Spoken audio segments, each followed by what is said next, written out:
Round 2 of a Jrue Holiday trade stream. If you're watching this back after the fact or did not see our first attempt at streaming, my internet doesn't want me to speak on this trade, Eric, but it seems, I'm going to knock on wood now. It seems like things are better. It seems like it's calmed down.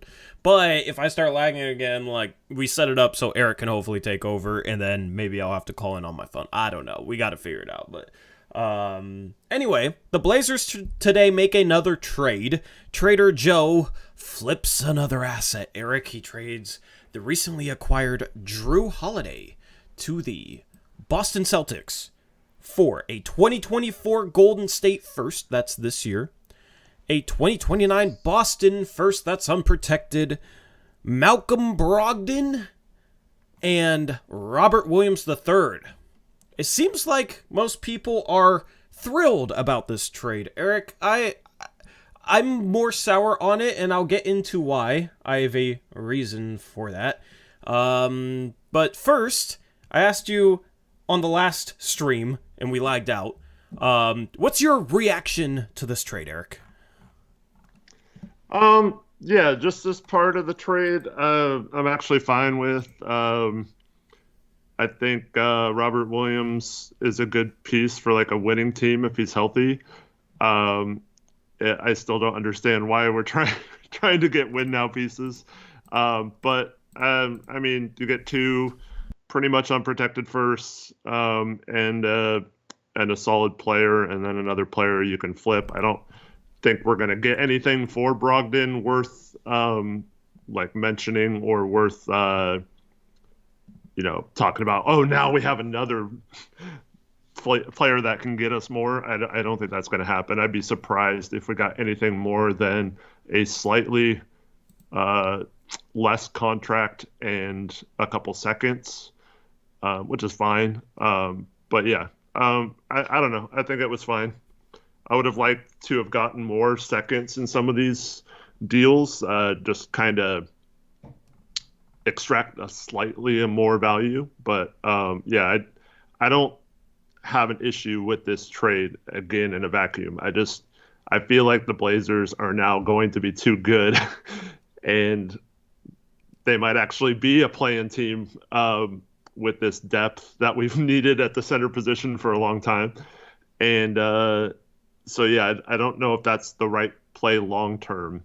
So I feel like a lot of people are going to misjudge some of our reactions based on the fact that I think we both agree that we would have liked to have seen a more actual rebuild than trying to do what we did in 2015, 2016.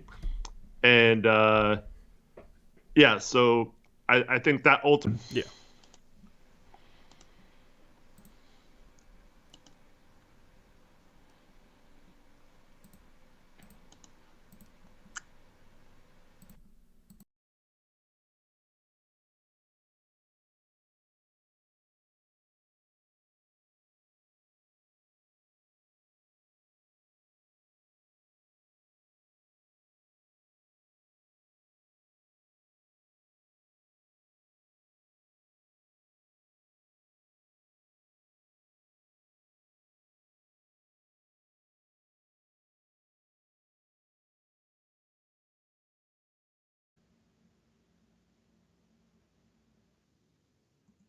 Okay.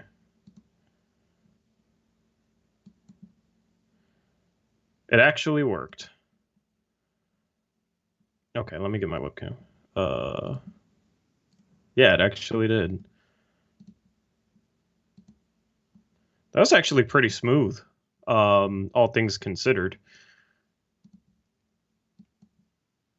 Just gotta get the little hang up. Also, I'm getting feedback.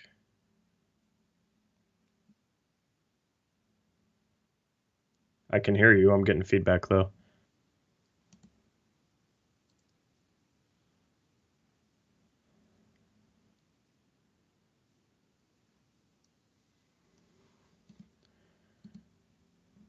Where am I getting feedback?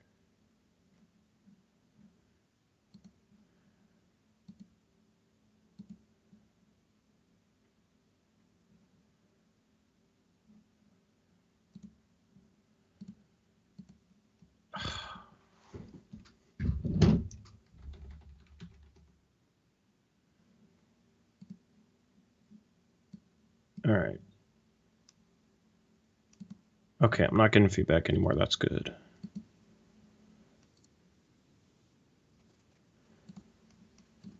You just gotta crop it, crop the bottom part out, and then make it bigger. If that makes sense. Okay, well. All right. So, yeah, unmute yourself. Oh no. Is it showing up in the mixer?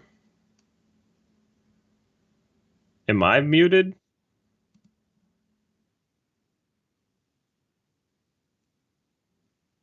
Yeah, so go to the settings of your mic and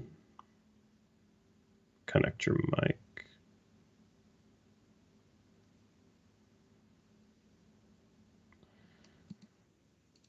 All right, sorry, everyone. All right, let's see. I should probably wait until I see it works. All right, can everyone hear me now? Did we get that right? Yeah, if it's showing, if the bar's going up in the mixer, it should be good. Okay, cool. All right. So as I was saying, my internet's been awful. Luckily, like Skype hasn't been too bad, and with Eric running it, it should be fine. I don't know what the problem is. Here's my thing with this trade. Like, I'm not thrilled about it, like other people are. That's fine if other people are thrilled.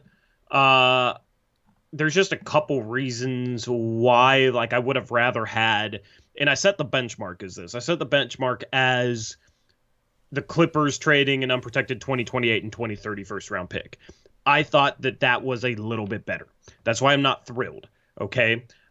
The reason is, in terms of the quality of picks, like, I like that the 2029 from Boston is unprotected, and that could be a really, really good pick, but if you had to bet on a team still being good 5 to 6 years from now, it's probably Boston, because they got Jason Tatum and Jaylen Brown, and those guys are still in their mid-20s, right? So I don't expect them to go anywhere by then. Boston has been good for a while. It wasn't like a situation where, you know, you trade Dame to Miami and he's 33 and Jimmy Butler's 34. 5 years from now, you can project those picks being pretty bad. And all we heard was those picks are awful because it's Miami. So as far as kind of the pick quality, with Golden State's pick being next year and expecting them to be in the playoffs, I'm expecting that pick to be probably into the 20s. If we're lucky, maybe it's 19, 18. We'll see. The Boston 2029 first, like, it's nice to have. It's just not as valuable to me as, like, if it was like a Clippers 2028, because Paul George and Kawhi Leonard are older than Jaylen Brown and Jason Tatum, and they're a little bit more injury prone. You know, like, I expect them to start declining before then, and the Clippers don't really have many assets to build out their team. Boston actually has Jordan Walsh is a really good young piece. Let me just say, if we got him, I would be actually pretty thrilled with this trade, because he looked really good in Summer League and is just a long defensive player to take a chance on. But in terms of the picks, like, yes, we got 2 firsts. I thought it was pretty clear we were going to get 2 firsts. I'm not thrilled with the quality of the firsts. And then I know a lot of people are hyped about Robert Williams and Malcolm Brogdon, but they both have injury problems. So we had a donation from Josh Sargent on the last stream. Thank you, Josh, for your donation. Sorry it lagged out. The question was basically, like, what is Malcolm Brogdon's trade value? I feel like a lot of people have forgotten that Malcolm Brogdon was already traded from Boston to another team, but that deal got nixed because Malcolm Brogdon's physical. He was initially a part of the Kristaps Porzingis to Boston trade, and that trade got nixed because of Malcolm Brogdon's medicals. Okay? I don't think Malcolm Brogdon really has any trade value. Maybe he does, but you're looking at a guy who, he's a good player. If he was medically sound, this trade would be better. Like, if I didn't have that concern, if there was no concerns with his physical in the past, this trade would be better.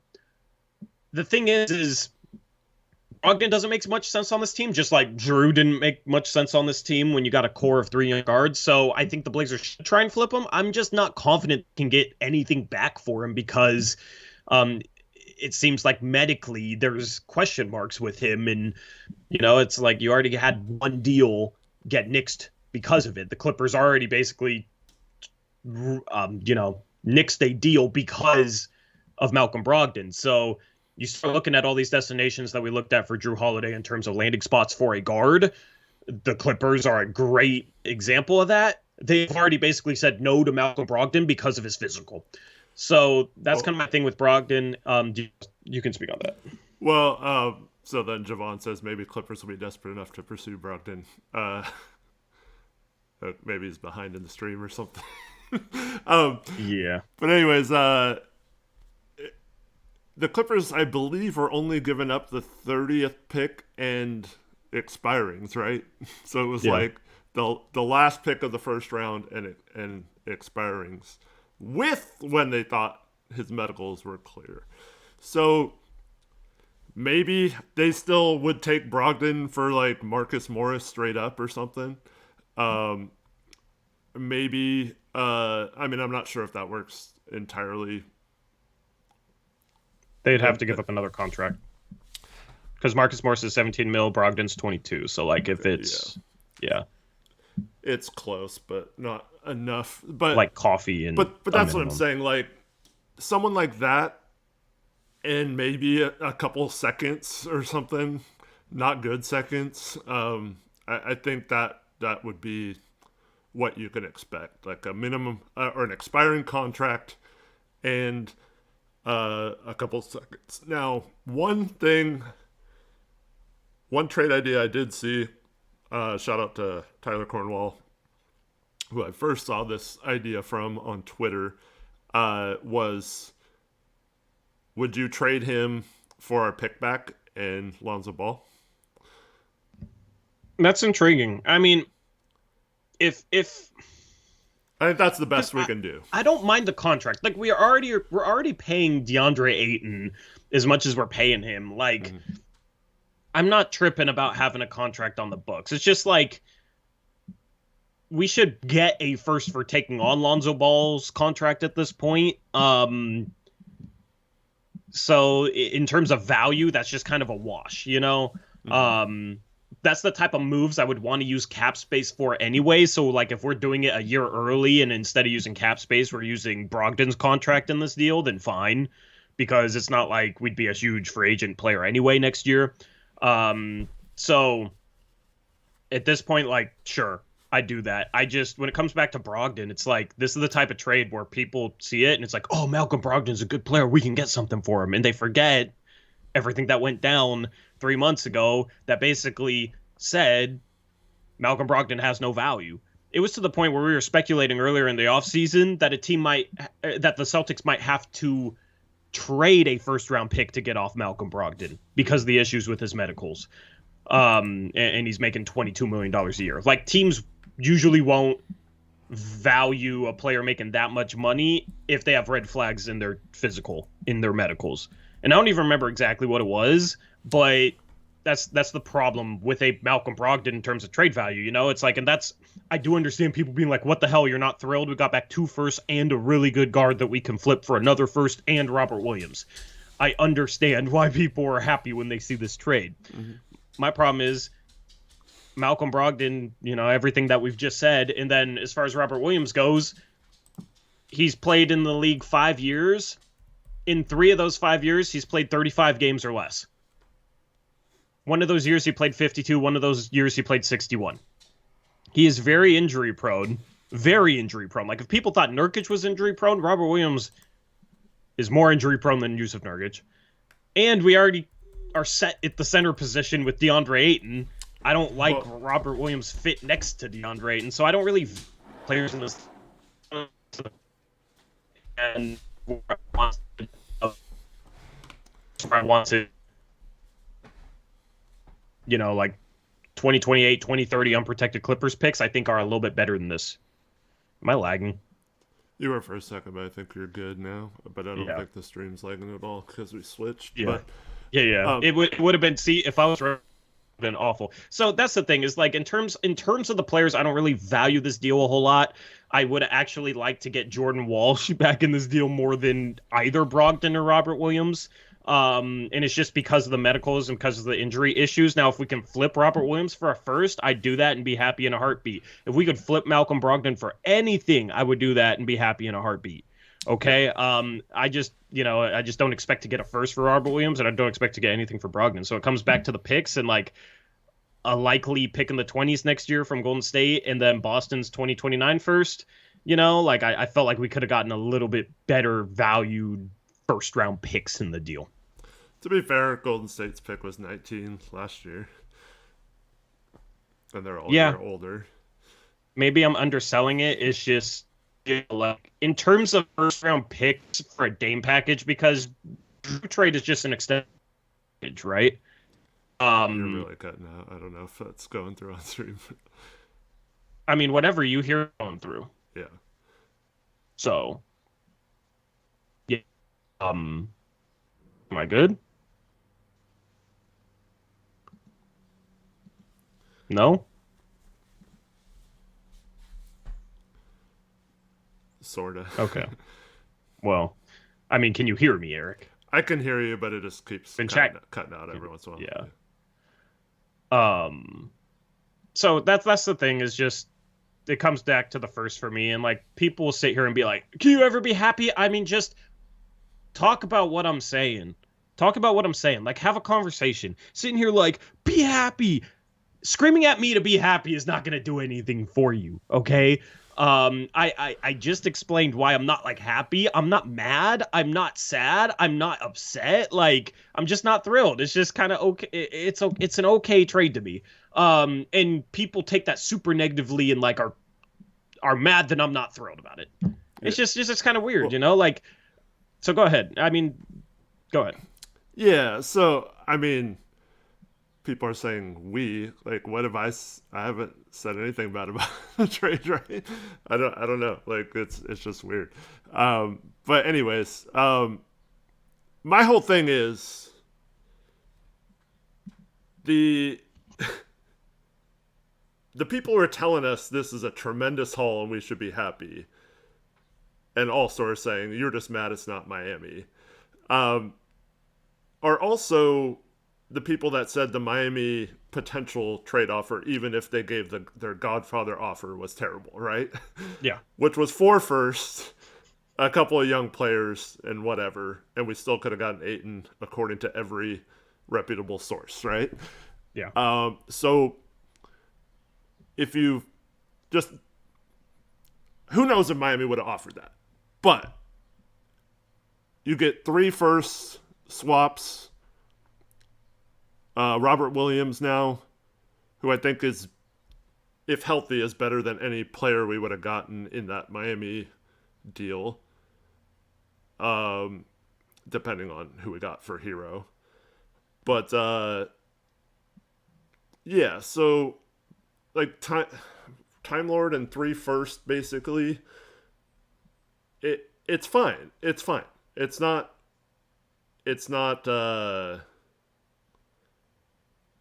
a tremendous haul. It's not like the best trade ever. Joe Cronin doesn't deserve to be like put on a Mount Rushmore of GMs now because of this trade. But it's also not terrible. It's not. He got decent value under the circumstances. We told you all along that there wasn't going to be a Rudy Gobert, Kevin Durant type trade package for Damian Lillard, and I think Joe Cronin did about as good of a job given the circumstances as possible. Now, it's not great for trading a top 75 player of all time still to get 3 firsts and a decently good but injury prone player.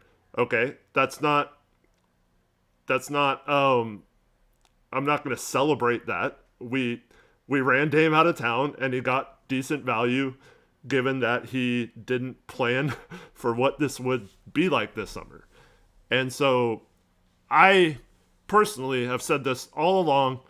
I've said it prior to Dame requesting out. I've said it about any team in this situation. I would have preferred to go the nuclear route where it's all for the future and building around Scoot and Sharp for future years, 2 or 3 years down the road. They obviously felt like they had an opportunity to be good right away, and that's fine. So if given that was their parameters, I think they did about as good of a job. Joe Cronin did just about as good of a job as he could have for that particular mindset and purpose. I don't agree with that mindset, but he did a good job within those parameters. Yeah, and I mean, I think my biggest problem is just how the goalposts have moved from a ton of people saying that a Godfather offer from Miami, say like it's not on the table. Yeah, like they, Portland didn't really make it easy for them. Portland didn't really reach out to them. But the whole thing was Miami's Godfather offer is not good enough, and that was, as you said, 4 firsts and then 2 prospects that have been drafted in the first round and are cheap right now. 2 prospects that are drafted in the first round the last couple of years, right? 4 firsts and 2 first round level prospects in Jovic and Hawkes. Instead, we get 3 firsts and an injury-prone Brogdon, who I don't think has much value on the trade market, and an injury-prone Robert Williams. Is that better? I just don't really understand how that's so much better, where the Miami package was awful according to a lot of people, according to people with platforms, and now this trade is just phenomenal. This package that we got back from Dame is phenomenal. Why is that better, chat? Why is that better? What part of that is better? That's my question. Because one of those picks is likely going to be in the back half of the first round next year. So the other 2 picks are 2029 Boston, 2029 Milwaukee. Is that better than 2028 Miami and 2030 Miami? Like, I think they're pretty similar. I think Boston's more likely to be better than Miami would have been because their core is a lot younger than Miami's. Jimmy Butler's 34. Dame would have been 33. It just is. Nah, give me reasons. Give me reasons why it's better. Actually, the players are better in this trade. I don't know. Brogdon, does he make sense here? I don't really want Brogdon on this team because I want to focus on developing Sharp, Scoot, and Ant. Okay? What can we get back for Brogdon? The Clippers already nixed a deal where they were only giving up the 30th pick and expirings for him because of his physical. Josiah says you're saying 4 firsts, but 2 of those would be swaps, and you're not including the 2 swaps from the Bucks. No, the Miami offer could have included 4 firsts and 2 swaps and 3 swaps actually if they did it right. But yeah, it could. So, we don't know if they would have ever offered it because Portland refused to negotiate. Here's the thing. This is what I expected out of a Dame return. Okay, I have no problems with the Dame return. And I think, as you said, this is probably the best he could have done trading Dame somewhere other than Miami because there wasn't much of a market for him. Like, as we said, Milwaukee could only trade 1 first. So that's the thing. If Miami never offered that, like, I have no problems with the Dame return package. I just have a problem with the goalpost constantly moving. Yes. That's just kind of the annoying part to me, man. Yeah. This is no better than getting back 4 firsts and 2 swaps in Jovic and Hawkes. It's just not, and that was just apparently a bad deal. I don't understand how this is better. And people in chat are saying it is, but explain why. Like, I'm willing to have a conversation about it. Maybe you can change my mind, chat. I want to think this is great. It straight up is better. Okay, tell me, just tell me why. Anybody saying it's just better, that's not a good argument. Just tell me why. You have the floor, chat. Go ahead, Eric. Kyle Neely says we're making out like bandits right now. Why do you keep bringing up Miami? Because every single one of you right now who is telling us that we only cared about Miami and why are we talking about Miami is the people who said Miami's Godfather offer was absolutely terrible and crap and Cronin should be fired if he took that offer, right? Every single one of you who are saying that right now about us said Miami's best offer was crap. Now it's they were never going to offer that. That who cares? Like, why are you talking about Miami? You are changing what you're saying to fit what happened. Okay, so all we are asking about is if Miami's best offer was on the board and Miami, dude, I don't care if they didn't offer it. It does not matter. You guys said it was crap, even if they did offer it.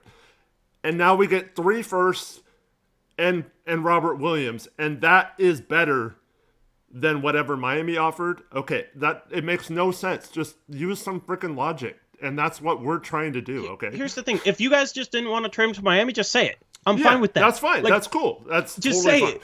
Just say it. I just feel like a lot of people are like they don't want to say that, so they're. They said that offer was terrible. Their Godfather offer was terrible. 4 firsts from Miami and 2 swaps and Jovic and Hawkes just is not good enough. And now they're trying to celebrate 3 firsts in 2 injury-prone players, one of whom has no trade value, the other of whom is just going to be stuck as a backup center because he doesn't fit on the floor next to Ayton. Apparently the plan is to try and play Robert Williams next to DeAndre Ayton. We'll talk about that sort of fit. I'm not super high on it.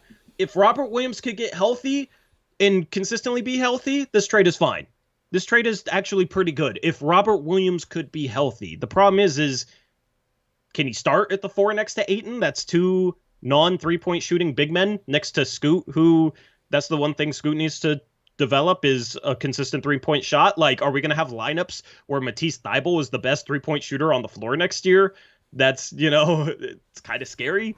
So I just feel like if you guys didn't want Miami, just say it. That's fine. That's absolutely fine. I'll respect that. Just like I would have respected Cronin if he would have just said that he liked the rebuild route and wasn't now committed to winning around Dame anymore.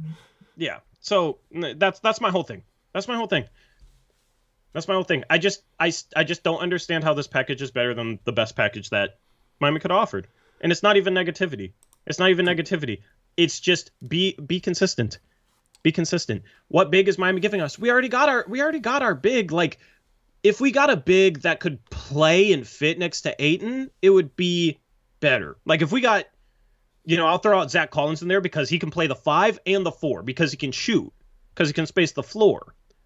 Like, having 2 non-shooting bigs on the court next to a bunch of guards isn't necessarily the best route. It clogs things up. You want to space the court for those guards.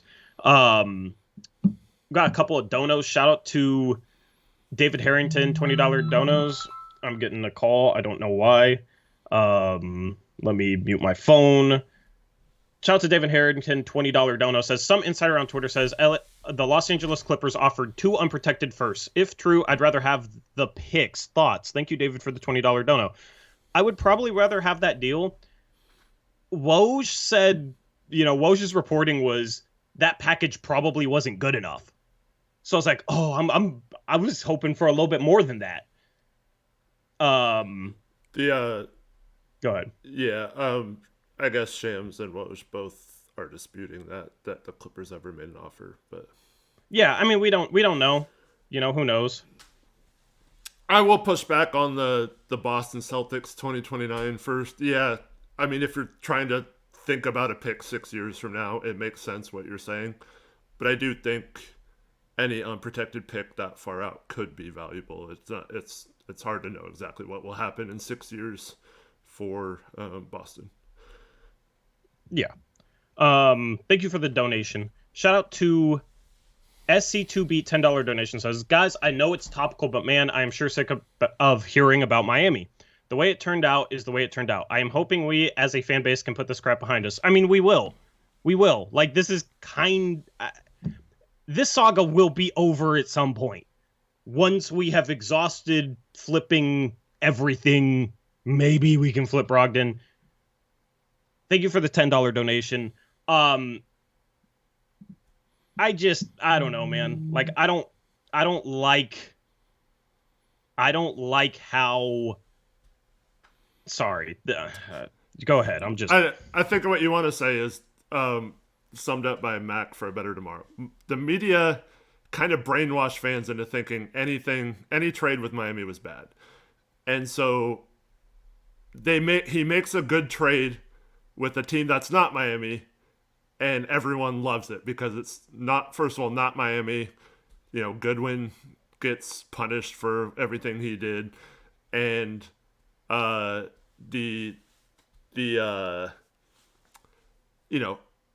seemingly, because now everyone who hates Miami is saying they never offered that. Okay, but are you ignoring the fact that, or not necessarily a fact, but the reports that Portland was unwilling to even talk to Miami since Summer League? So we don't even know. The people who were for trading him to Miami and the people who are against trading for Miami. We'll never know what that actual deal would have been had they negotiated this whole time with them. And Huncho, can you please take your caps lock off before I have to time you out or something, dude? Okay? So it's going to happen. I mean, I'm sorry, but we have to talk about this. And everyone is, if you don't want to talk about Miami, stop telling us that we only wanted Miami in the chat. We're comparing the offer potentially that Miami could have had that people said were terrible to us getting 3 firsts and everyone telling us we should be ecstatic about it because we made a great deal that Cronin pulled out of his butt. Yes, it was a good deal given the circumstances, but it's not something that was out of this world. And all you people kept saying that the Blazers should hold out for a KD or a Gobert or a Donovan Mitchell type package. And we got much less than that, much less than any of those 3 went for. So I don't know how you guys can be happy that we made this trade and that Joe Cronin got so much when he didn't get anywhere close to what people were saying Dame was worth when it first came out that Miami was the only option. And that's the only reason why we keep bringing Miami up, is because it is relative to this conversation. Yeah, I mean, if we took this back early July, people would be pissed at the return. Because it's less than Gobert. It's less than Donovan Mitchell. We're talking about a player that's noticeably better than both those guys. It's similar to what DeJounte Murray got back, right? Unless you really, really value Malcolm Brogdon and Robert Williams. That's the thing, is here's what it is, Eric. We are so far into this situation, and we talked about this, where people just want to be over it. And people just want to move on with optimism towards the new team. I get it. I get it. But we knew, and we talked about this, that this was going to get to the point where people were just kind of cool with whatever, or happy with whatever. For Dame, I don't value Brogdon. I don't really value Robert Williams because we have DeAndre Ayton. If we didn't trade for DeAndre Ayton, then I'd be more open to valuing Robert Williams and taking a chance on him maybe getting healthy and being the long-term center of the future. But we already got that. We already got DeAndre Ayton. Robert Williams is the backup, which, we complained about not having a good backup center for a couple years. Well, now we got Robert Williams. That's fun. I mean, he's fun as a backup center. It's just the point of this trade was trying to maximize our future. In my opinion, it was trying to maximize our future. That means getting back good unprotected picks. The Golden State pick is likely going to be in the bottom half of the first round. We only got back 2 other firsts. That's not crazy. That's not crazy for Damian Lillard, maybe the best player in franchise history.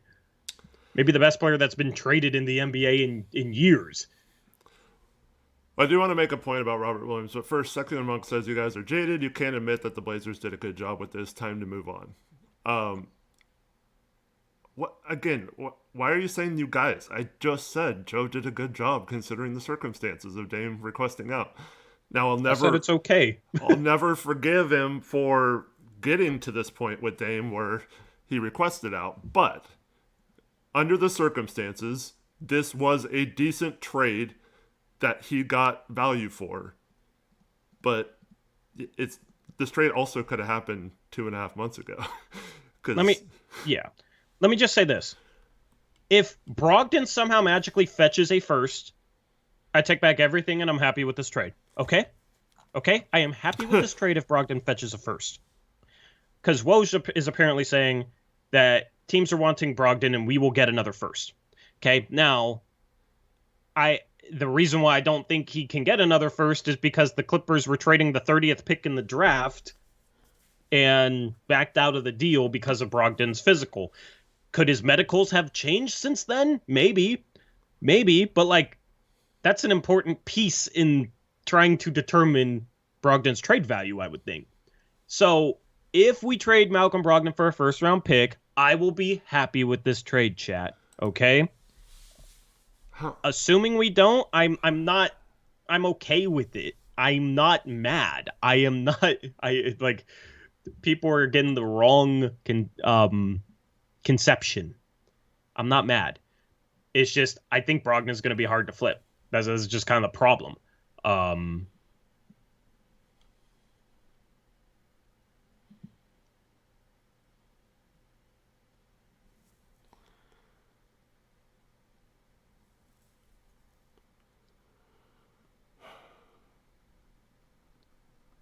I would like to think Cronin did a physical before trading him. You do physicals after trades.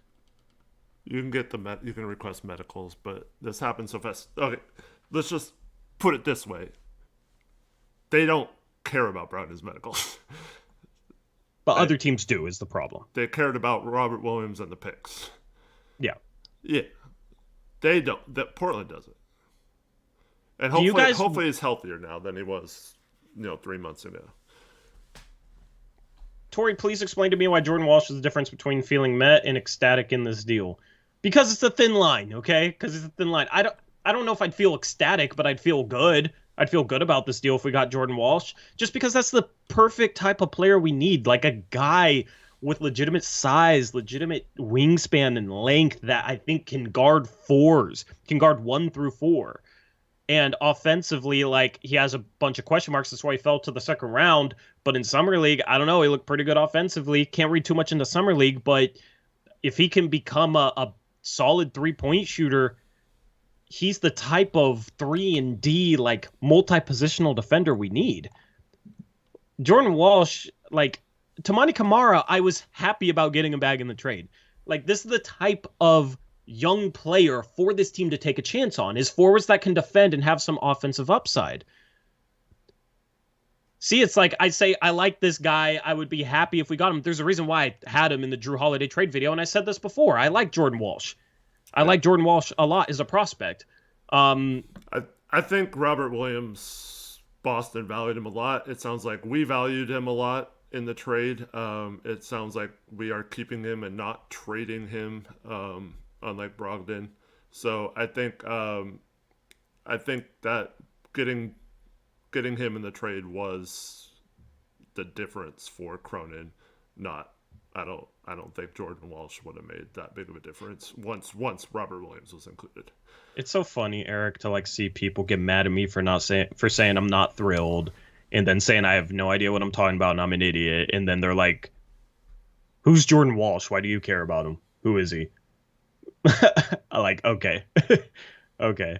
That was kind of my problem too in the Bucks trade. Like, we didn't get a good young player when we were trading Dame to the Bucks. Like, they had Andre Jackson, they had MarJon Beauchamp. We didn't get either of those guys. They had our second round pick this year. We didn't get that. Like, and then in this trade, Jordan Walsh.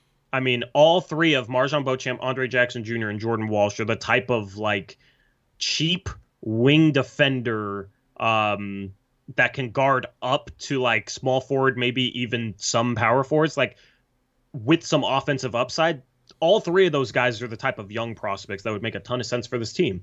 We didn't get back any one of them in these deals, So in the end, it comes down to Brogdon's trade value, I guess. What's funny is like, the Dame trade comes back to Jrue Holiday's trade value. Now the Jrue trade comes down to Brogdon's trade value. Yeah. So.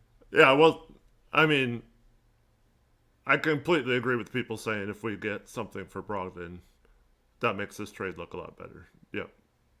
Yeah. So, I mean, that's where I'm at. Then we're talking about 4 firsts, Kamara, Robert Williams and stuff, then you can maybe like say that this was the best offer they could get. But it's yeah. I won't say what I'm saying. I'll just stop bringing up Miami. But yeah. But that's what the whole like waiting this long was for, right? Mm-hmm. And like Cronin didn't have any interest in Miami's package. It's like, okay, well then you better get back a better trade then, you know, to justify dragging this on so long and handling it that way. That's in when it comes back to Miami, who knows what they were offering? Like I don't know, but the fact is, like, Portland didn't really deal with them because they had no interest in what they could offer. That's kind of the point. So I want this deal on paper to look as good or hopefully better than what they could offer, and then you can sit there and say, props to Joe Cronin. He saw the best that Miami could offer, and he traded Dame somewhere else, and then flipped Jrue Holiday for 3 firsts. 1 he got for Malcolm Brogdon. You know, then it's justifiable. It just comes down to Brogdon, can he fetch a first? Because there was already a trade involving a first for Malcolm Brogdon, the last first-round pick in the draft this year, the 30th pick for Malcolm Brogdon, and it got nixed because of his medicals. So that's what it comes down to.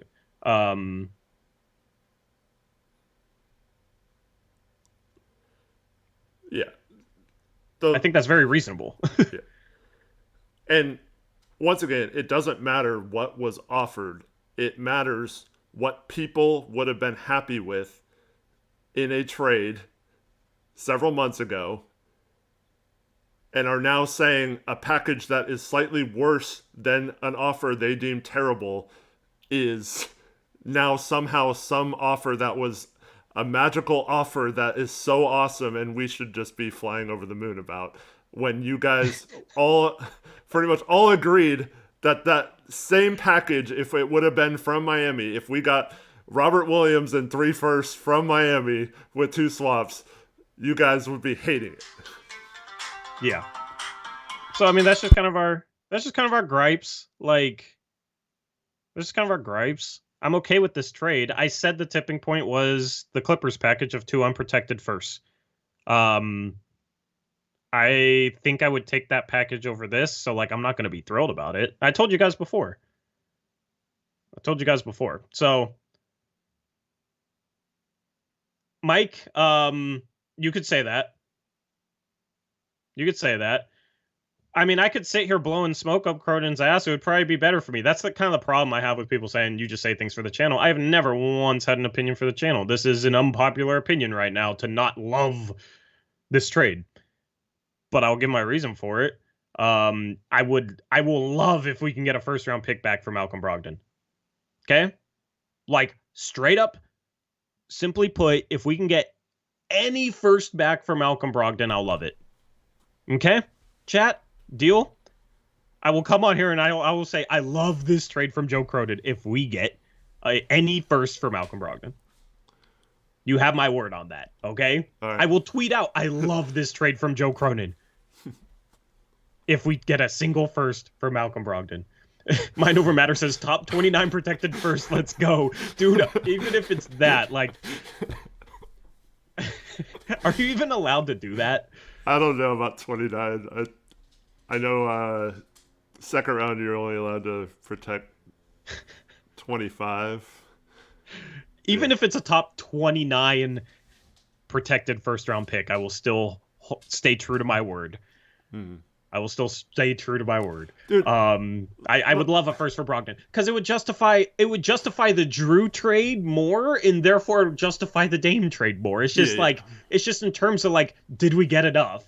And I feel like it comes down to, can we get a first for Brogdon? I'm not super confident. That's why I'm not feeling great. That's why I'm not thrilled. But if we can, then I'm happy. Like, in the long term, is that much of a difference? I don't know. Maybe not. It just kind of goes back to what Eric was saying in regards to, like, you know, I want this trade to end up being better than what we could have gotten out of Miami. Like, because then it just justifies holding out. It justifies not trading Dame where he wanted to go. It justifies literally everything. So, yeah.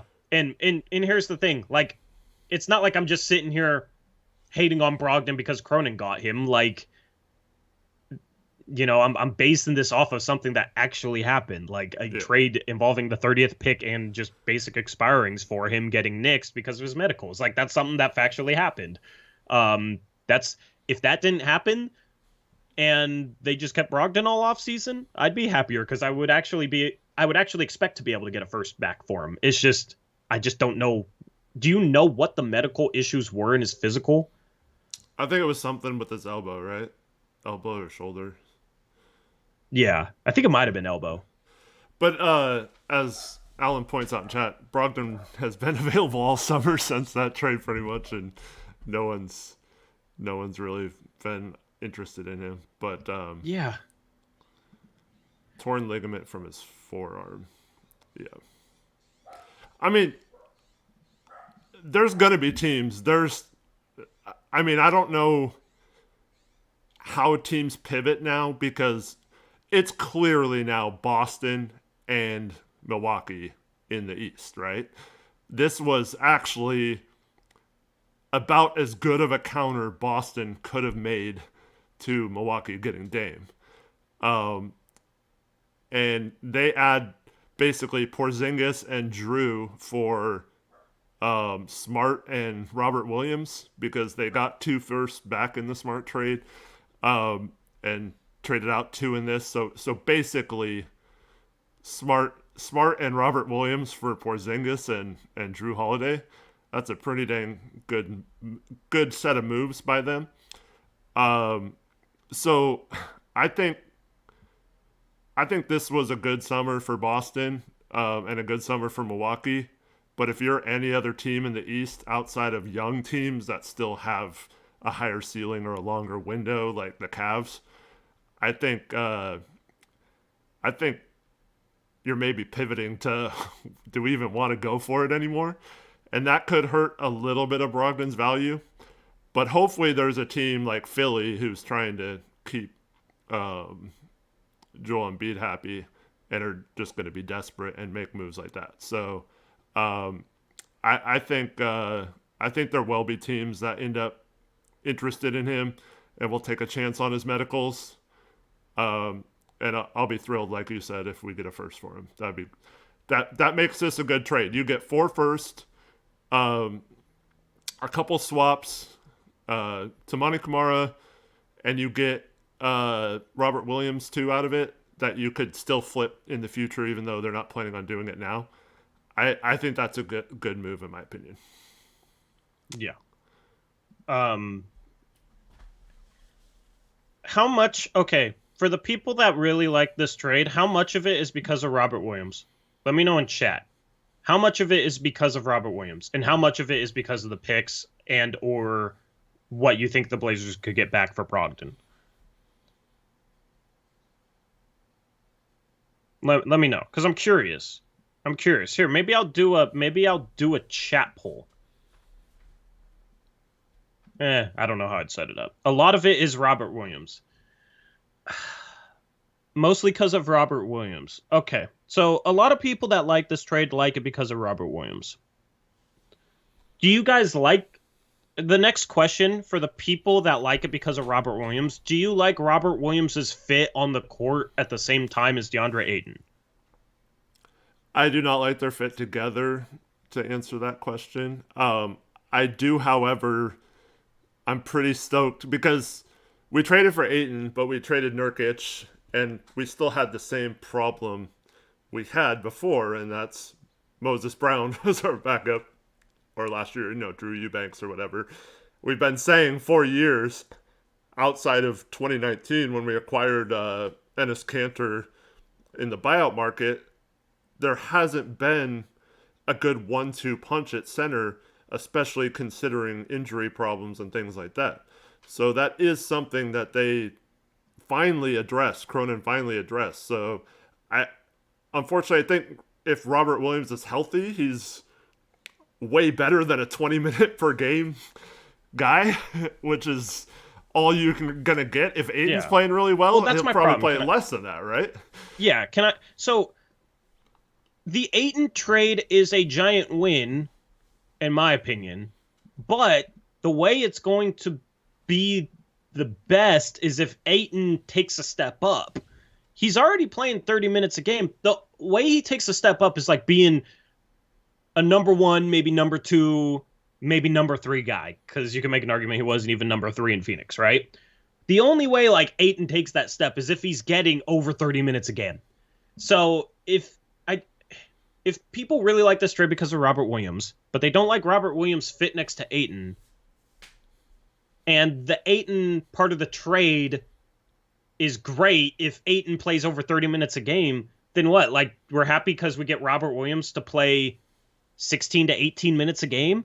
18 minutes a game max? Like, and 3 out of 5 seasons, he hasn't even been able to play half the season?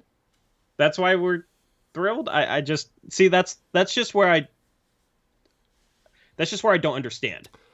Yeah, and if you play them together, it's with Scoot, unless Scoot becomes like a better shooter than he's shown so far, the shooting is just going to be really rough. And then you throw like Thibault into the mix too. Yeah. That doesn't leave a lot of room for spacing on the floor, and I think that will be a problem. And I do think they could maybe play some spot minutes together, but if you're talking about like starting them both and things like that, that's not going to work in my opinion. And yeah. I do think people like Eric Olson in chat bring up good point that maybe limiting Robert Williams' minutes this year will keep him healthier. But like, you didn't get him to limit his minutes to under 20 minutes a game. Yeah. And like, if he's playing less than 20 minutes a game, there's no reason to be thrilled about this trade because of him. But yeah, so I think it'll depend if he's healthy and playing well, but the Blazers aren't like in playoff contention. I think they might consider trading him. You could probably get a couple more firsts for him in that situation, for a team desperate for some big man help, because he is a really good player. I feel like, going back to what I was saying on the last stream before it cut out, I feel like this is going back to exactly what happened in the 2015-2016 season after we lost 4 starters and that everyone thought we were going to go into a minor rebuild for a while. We actually have a surprising season that we make the second round in, put up some tough games against the Golden State Warriors, the 73-win Golden State Warriors that year. And but then that changed everything moving forward. Then in 2016 offseason, which is a disaster, they think they're closer than they are, and so they start making moves not like a rebuilding team. And so I feel like that's the only thing I would caution, is this team slightly too good now with Robert Williams and DeAndre Ayton and all this depth in the front court, even though those are the exact type of players I'd want in this situation if we were trying to contend. I mean, Robert Williams would have been perfect if healthy with like a Dame team. So I don't know. I feel like this might be kind of short-sighted still, but that's the only gripe I have with this particular trade. Yeah. I'm not taking a nap, Michael. I'm just...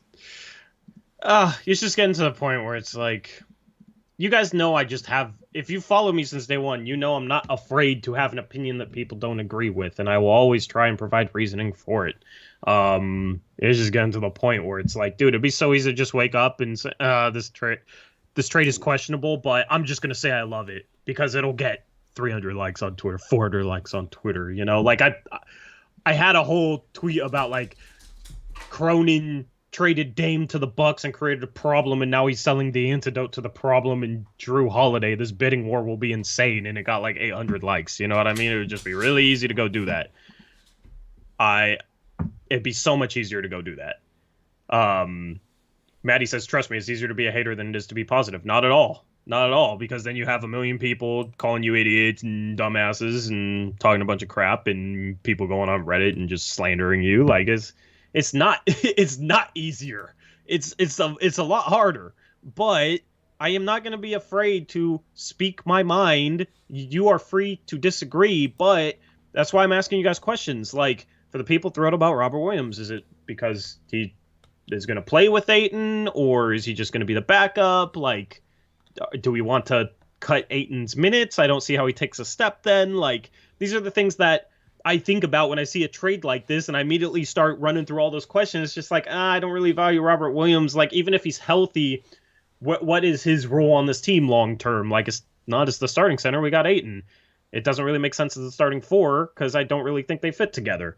And then as far as Brogdon, it's like, I don't expect to be able to get anything for him because of the physical he failed earlier in the season. So in terms of the players, like, I don't really value him. So then I look at the picks, and it's 2024 Golden State first. Okay, that's probably going to be late teens, maybe in the 20s. And then 2029 Boston first, unprotected. Like, Jason Tatum is what, 25, 26? Jaylen Brown's like 27. Those guys are still going to be good in 6 years. If they're still there, that pick's not going to be good. Like, I like the upside in case everything falls apart. That's why I'm not mad at this trade. That's why I don't hate this trade. But that's the thing. That's how I analyze it. So when I say that I'm not thrilled about it, like, that's why. It's just because it's okay. But I see a bunch of Blazer fans like thrilled about it, and I don't understand. I don't understand why. So that's why when we go on the stream, that's why we ask you, chat. There's a bunch of people that can sit here and say, you're just so negative. I'm not being negative. I'm being neutral. Okay? Instead of complaining about me being negative, show me why I should be positive. Explain why you are more positive. Explain your positivity. Because just sitting here and barking at each other is just not productive, and it's not fun. Like, it's partly I'm just kind of neutral.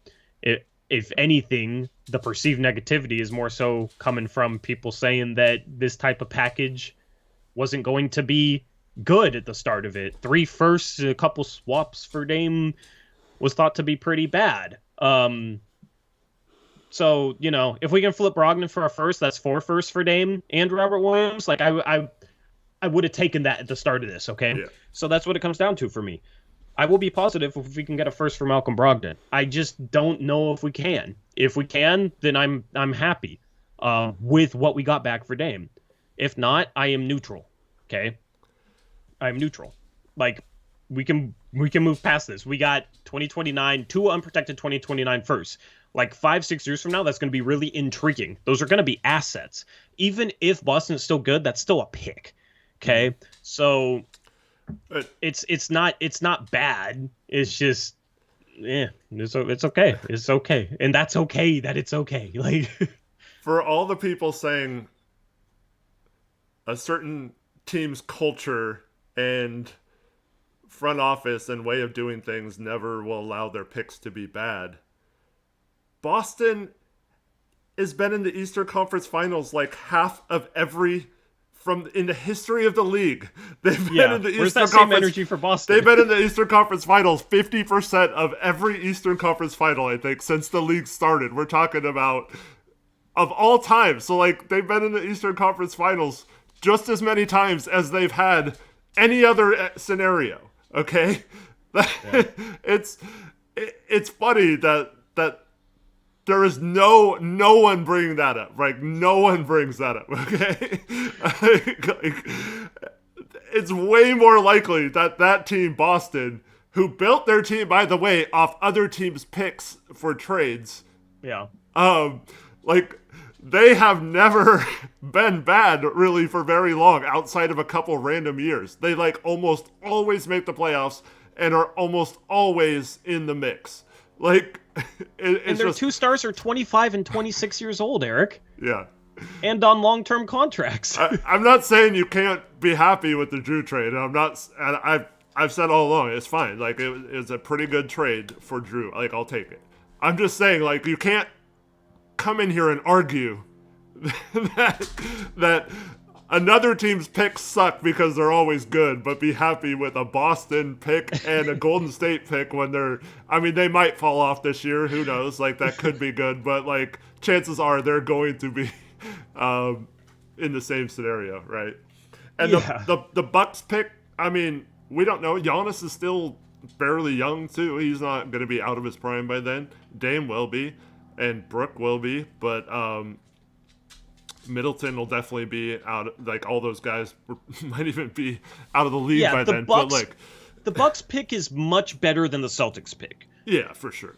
I would have rather had unprotected Heat first if they have a core of a 33-year-old Dame and a 34-year-old Jimmy Butler than like an unprotected Celtics first with a core of a 25-year-old Tatum and a 26-year-old Jaylen Brown.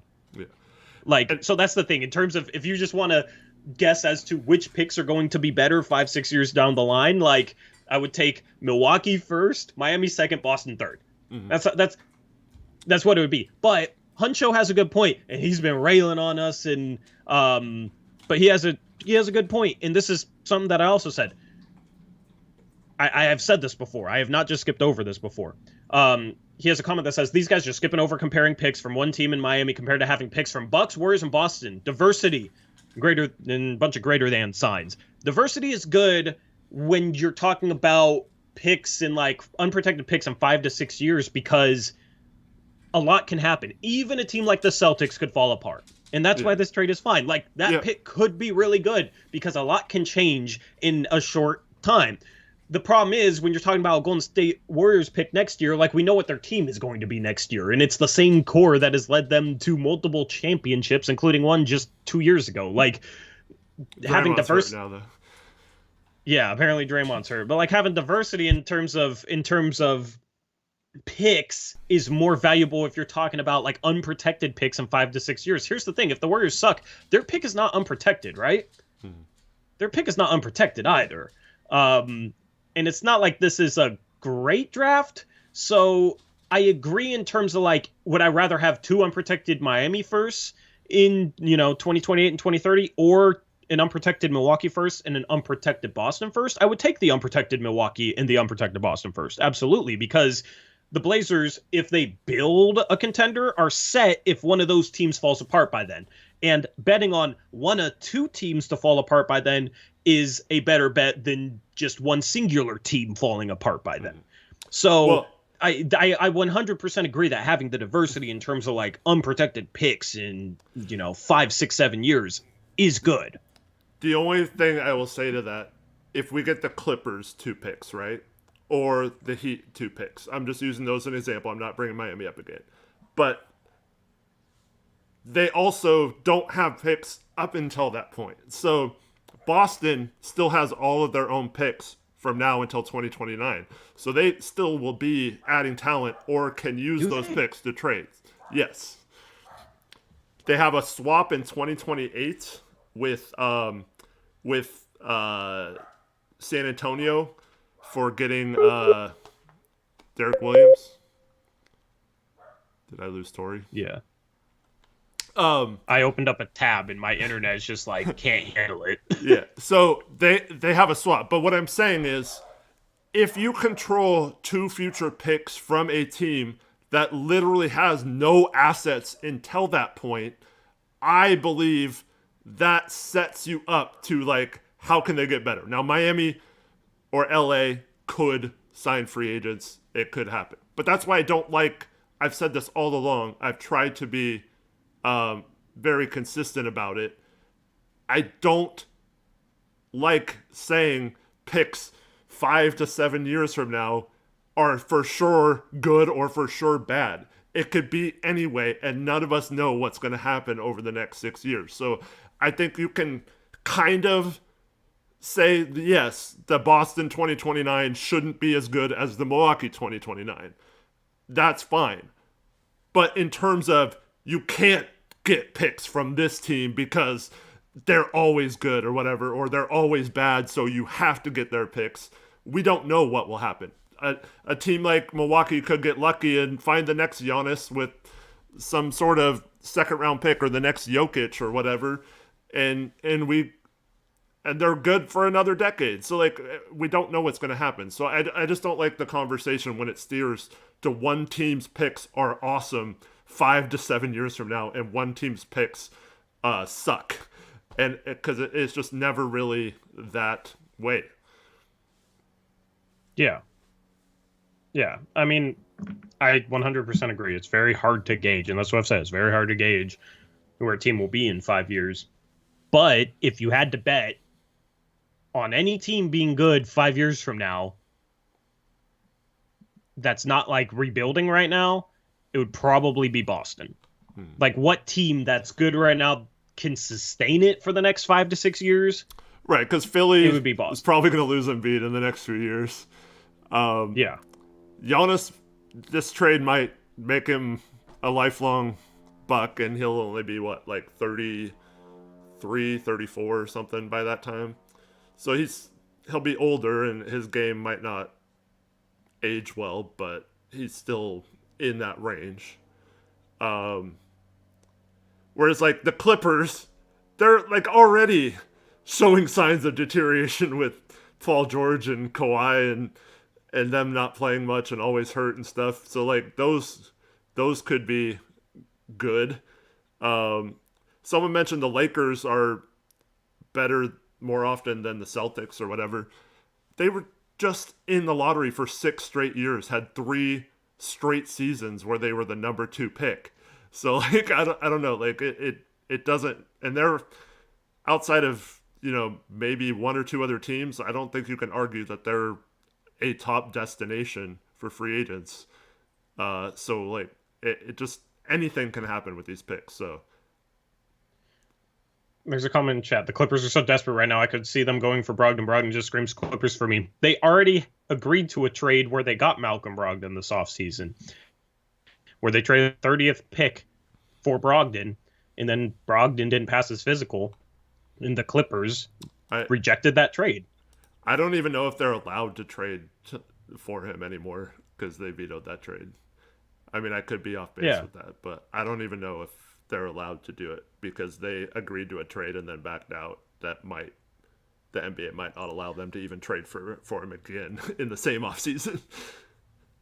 Huncho says Clippers' alternative options have also reduced. Yeah, but it looks awful as a GM if you had a trade for a guy, then vetoed it because he failed his physical, and then later in the offseason you trade more.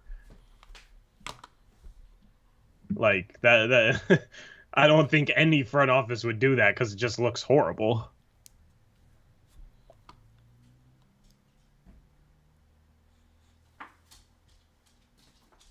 Those buck swaps will be used. I mean, the swaps are good. The swaps are good too.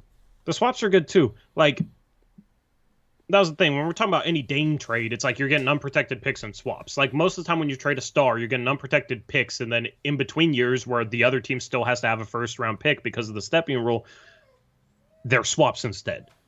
So yeah, like, not trying to gloss over the swaps, but there's always going to be swaps.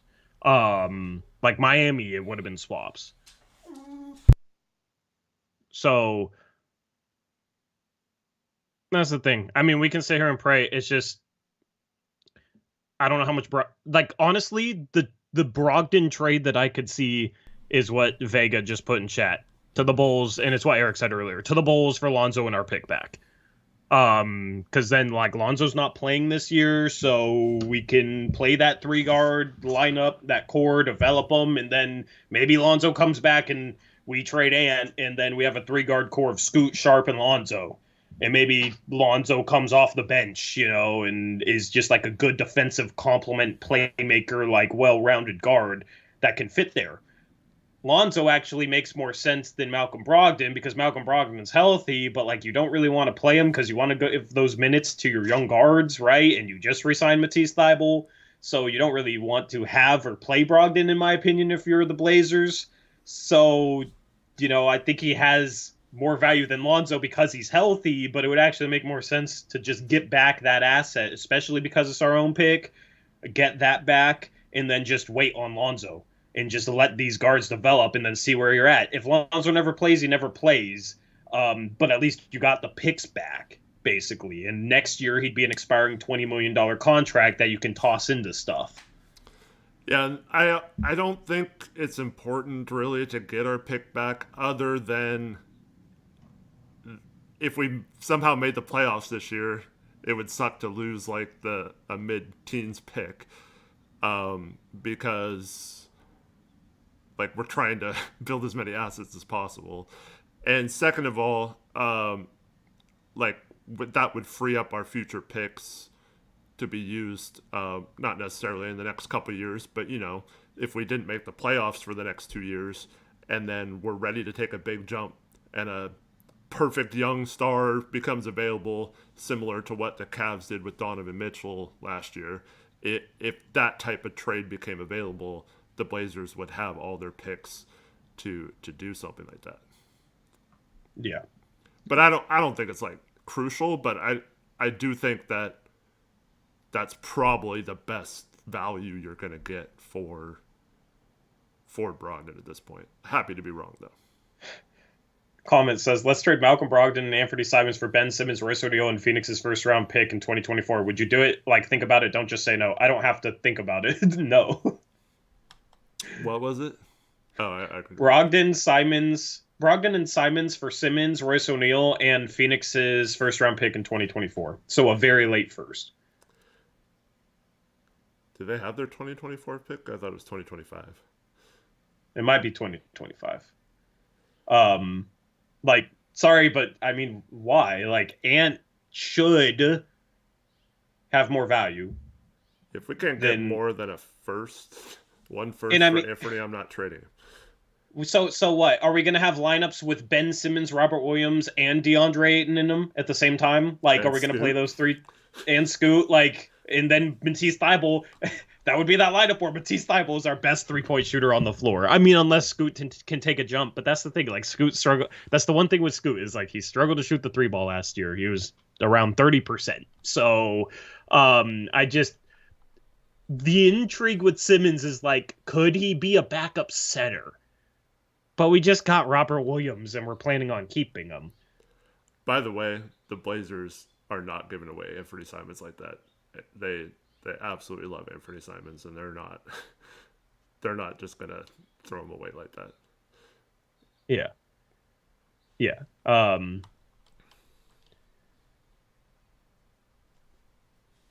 I'd be willing to trade Brogdon to the Heat for Tyler Hero and 2 firsts. I would be willing to trade Malcolm Brogdon for that too.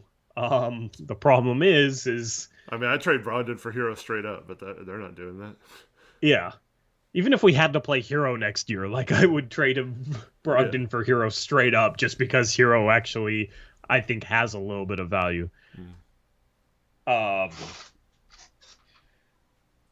Yeah. Man, this offseason, like, people gotta chill. Like, they'll say I have to chill, but people gotta chill. It's just so funny how I can say, yeah, I'm not thrilled, and people freak out. It's just too much, man. Tori, hasn't this been a wild ride? Absolutely. I mean, it's crazy. The off-season recap is going to slap, and it's going to be like 5 days before the start of the season. How about our Mariners? Our Mariners went out sad, okay? I am sad. The ownership needs to suspend this year. My fantasy football team is crushing it right now, so I'm a good fantasy football GM. I know a lot of people think I'd be a horrible NBA GM, but I'm looking pretty good today. I can't even enjoy it though, because I'm sitting here streaming instead of watching Red Zone. Oh man. Grade the trade. Depends on what we get back for Brogdon. Just like I can't grade the Dame trade yet because it depends on what we get back for Jrue. Like, the Dame trade still is not finalized because I think we're going to try and flip Brogdon. Mm-hmm. I think I'll give this a solid B plus. I think this particular trade was pretty good. This trade is the definition of average. to me. Yeah. The value of this trade should not depend on Brogdon. If it's that close, it's not that good. I mean, it kind of does because Brogdon doesn't make sense on this team. If we can get something for him, it does make it noticeably better. Sally says, how fast can the Blazers trade Brogdon? They can trade him by himself immediately, assuming this trade is official. I don't think it's actually official yet.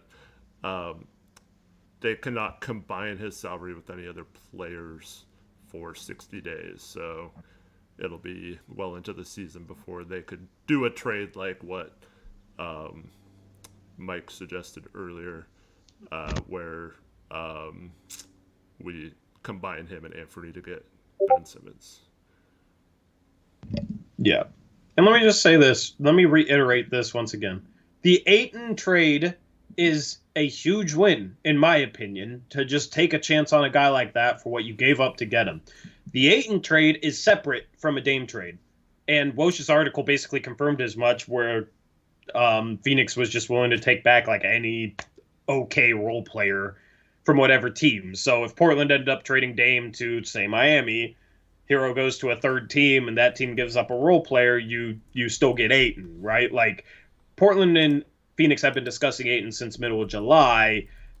The Ayton trade, I think, was getting done regardless, and it was separate. Like, the only thing that was flipped from Milwaukee was Grayson Allen. Like, that Phoenix wasn't making that trade for Grayson Allen. They were making that trade for smaller contracts that would be easier to get off of than Ayton's and an Ayton replacement. Because I don't think they want to pay the super tax for 3 years in a row. And trading Ayton, the only way you're going to be able to trade him is if you got back like multiple smaller pieces in a trade like what they made.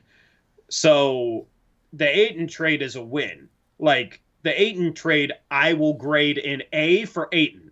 All right? That's separate than the Dame trade. The Dame trade I'm analyzing in terms of what we get back from Milwaukee and by extension Boston and by extension whatever team trades for Brogdon if we trade him. They're by extension whatever team trades for Brogdon if we trade him. So I think that Chase says you can't trade for Ayton without getting off Dame's contract. Why not?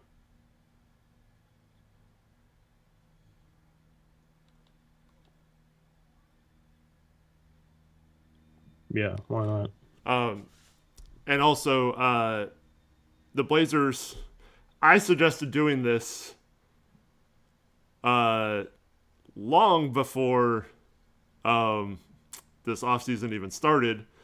And that was they got that trade exception in the Gary Payton trade, is to get the best player and just get him for nothing. And then 2 months from then would have been right around the draft, and you could have combined him with salary. So the Blazers at any point could have gotten that $8 million player that Phoenix wanted because they had a trade exception and then just waited 2 months and combined all those players. So they could have done that any point earlier in this offseason, and by now it would have easily been doable. Yep. For value-wise, yes, I completely agree with you on Ayton. I don't like giving a max contract to a player like that, and that's just philosophical things like,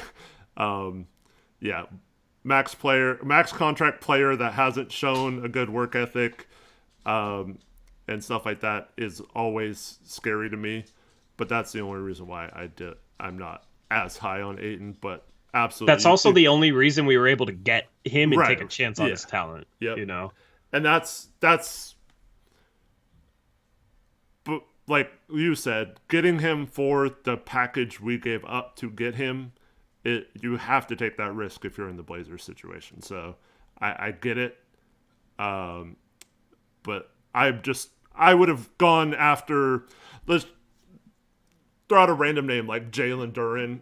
Not saying the Pistons would have gotten him, but there was like a way for us to potentially have gotten them because Detroit used the same assets that we used or we gave them in the Jeremy Grant trade to get him. I'm just saying, like, I would rather have a player on a rookie deal like that during this rebuild. So yeah, that's the only like knock on and why I didn't give it like an A plus, that Ayton part of that. But I do think that was a good move considering the circumstances. But it's also kind of worrying me that Phoenix was willing to do that for so little. Like Yeah, but I mean that the whole Monty and Ayton clashed really bad, and then like Book, I don't know, it didn't seem like he was on great terms with Devin Booker. Maybe who knows how much of that is Ayton, how much of that is Booker, how much is just different personalities. Sometimes don't mesh. Like there's so much in it that could be respective to just Phoenix, and that's why they were willing to give up on him. But like he needed a fresh start. And I've always been the guy where like I am tired of sitting here taking on failed lottery picks or top 10 picks saying, oh, we can fix them, or maybe they just need a fresh start. Because in the past, guys have like failed. Like, but the problem is all the guys in that mold weren't actually good. Ayton is actually good and has talent. You know, in the past, it's been like Cam Reddish last year, Mario Hezonja, Nick Stauskas, Thomas Robinson. Like, there's been a bunch of guys like that that just weren't good. Ayton's good. It's different. You know, he's not as good as Luka, obviously. Like, that's who the Suns should have taken number one overall. But he's the type of guy that I could see if you bring him in here could have a little bit of a jump like Markkanen had last year where he went to Utah and became an all-star. I don't know if Ayton can get quite up to the production that Markkanen had last year because Markkanen can shoot the three ball and is like more offensively skilled as like a ball handler. He's a different type of player. He's not a center. So I don't know exactly what Ayton's ceiling is, but I mean, in this circumstance, it's just the type of risk you take, because otherwise you're paying Nurk, Nas, and Keon like 26, 27 million. So why not just cash those guys in and pay Ayton 32 to see what you can get out of them? You know, so I am very happy with the Ayton trade. That part is the best. That is the best trade that Joe Cronin has made. That is the best trade that he has made. Because the Grant trade was good, but Dame kind of brought it to him. Mm-hmm. The Dame trade still to be determined. Like, if we can get back a first for Brogdon and we end up getting four firsts in Robert Williams for Dame, like that's pretty good. The Ayton trade is just clearly a win, though, in my opinion. Yeah. And that comes from a guy who's not super high on Ayton, have all the same reservations as you. It's just like it's a risk versus reward thing. Yeah, for sure. Yeah, I think someone said like we've been needing two centers like this for a long time. Yeah, exactly. We have been.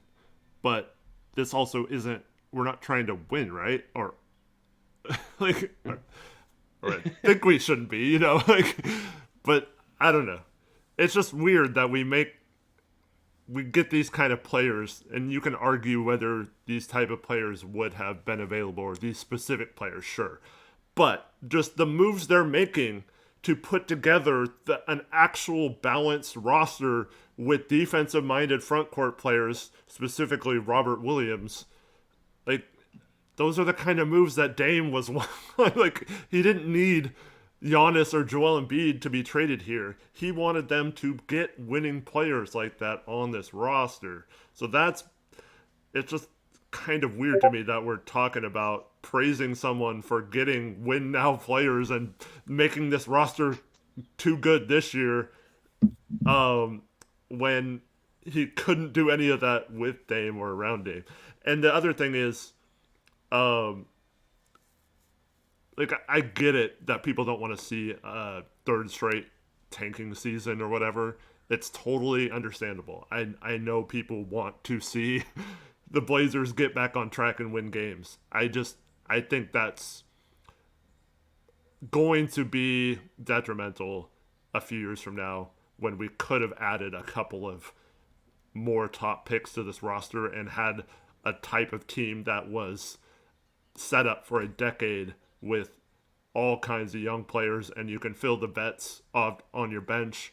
I'm not saying not to have any vets, but I think they're going to be a little closer to that window where they're too good to bottom out and they're too bad to contend in the next couple of years, and I don't think that's the right position to be in under this particular circumstance. Yeah. Tanking multiple years does not work. We got Scoot and Sharp from tanking multiple years. Isn't that what? Is that bad? Is it bad that we got Scoot and Sharp? I don't understand that comment at all. And they haven't been trying to tank. I mean, they have at certain points during the season, but they started both of the last 2 seasons trying to win games and failed it. There's a comment that says, I'd say having a winning culture around Scoot would be more beneficial. Let Scoot build the culture from within. You know what I mean? Like, I don't think if they struggle and lose a bunch of games last year or this year, but Scoot gets a ton of reps and a ton of NBA experience and develops, like, I don't think that's a bad thing at all. Mm-hmm. I think that's great. So here's the thing. If we tank again, we won't be sitting here saying, oh, well, we didn't have a winning culture this year. We're worried about Scoot. We won't be saying that this time next year if we lose this upcoming season. Like, it's not going to be something that plays. I mean, we lost last season, and part of the losing was why we're so high on Sharp, because all of a sudden Sharp got more responsibility, and it was like, oh, wow, he can actually pass like this? Oh, wow, he can actually make reads like this? Look at him score 24 points per game somewhat efficiently. You know, yes, it's tanking at the end of the season, but he's still doing it against NBA players. He was finishing on Rudy Gobert consistently to win a game in Minnesota that we should not have won because they were going for a playoff spot. So that's the thing, is I don't think it's a detriment if we lose, because it's just more responsibility, maybe, more opportunity. I think he's going to get it regardless, but that's really where my mind is it's all about Scoot and the opportunity he gets. It's all about Ant hopefully taking a step. It's all about Sharp continuing to build on what he did at the end of the season last year. That's what matters most. And that's why I don't want to start Matisse Thybulle over Shaedon Sharp. Even though it might be the best move to make the most complete starting lineup, I don't want to take Sharp and take away some of that responsibility that he was given and shined with at the end of last season. I want him to build off that. I feel like going from what he was doing at the end of last year and then saying, okay, well, you're back to coming off the bench, maybe playing 20, 25 minutes a game, 27 minutes a game. Like, he needs to be playing at least 30 minutes a game, and he needs to start and continue to build on what he does, because Sharp becoming the best version of himself is extremely important for the future of this franchise. Mm-hmm. Scoot Henderson becoming the best version of himself is very important for the future of this franchise. That's what matters right now, because it's not going to be something where we're going to come in and win the championship next year because we're starting Matisse Thybulle at the 3. We're not going to win the championship in the next couple years because of Matisse Thybulle. Like, if it was something where we had a good enough roster, then sure, you bring Sharp off the bench. But we have to build that. We have to get there, and it's going to be a bit of a process. So that's the thing. And even if, Simons too, as a comment in chat says, even if you don't think Simons is a part of this franchise in the future, if you want to trade him being the best version of himself next season will only increase his trade value. Mm-hmm.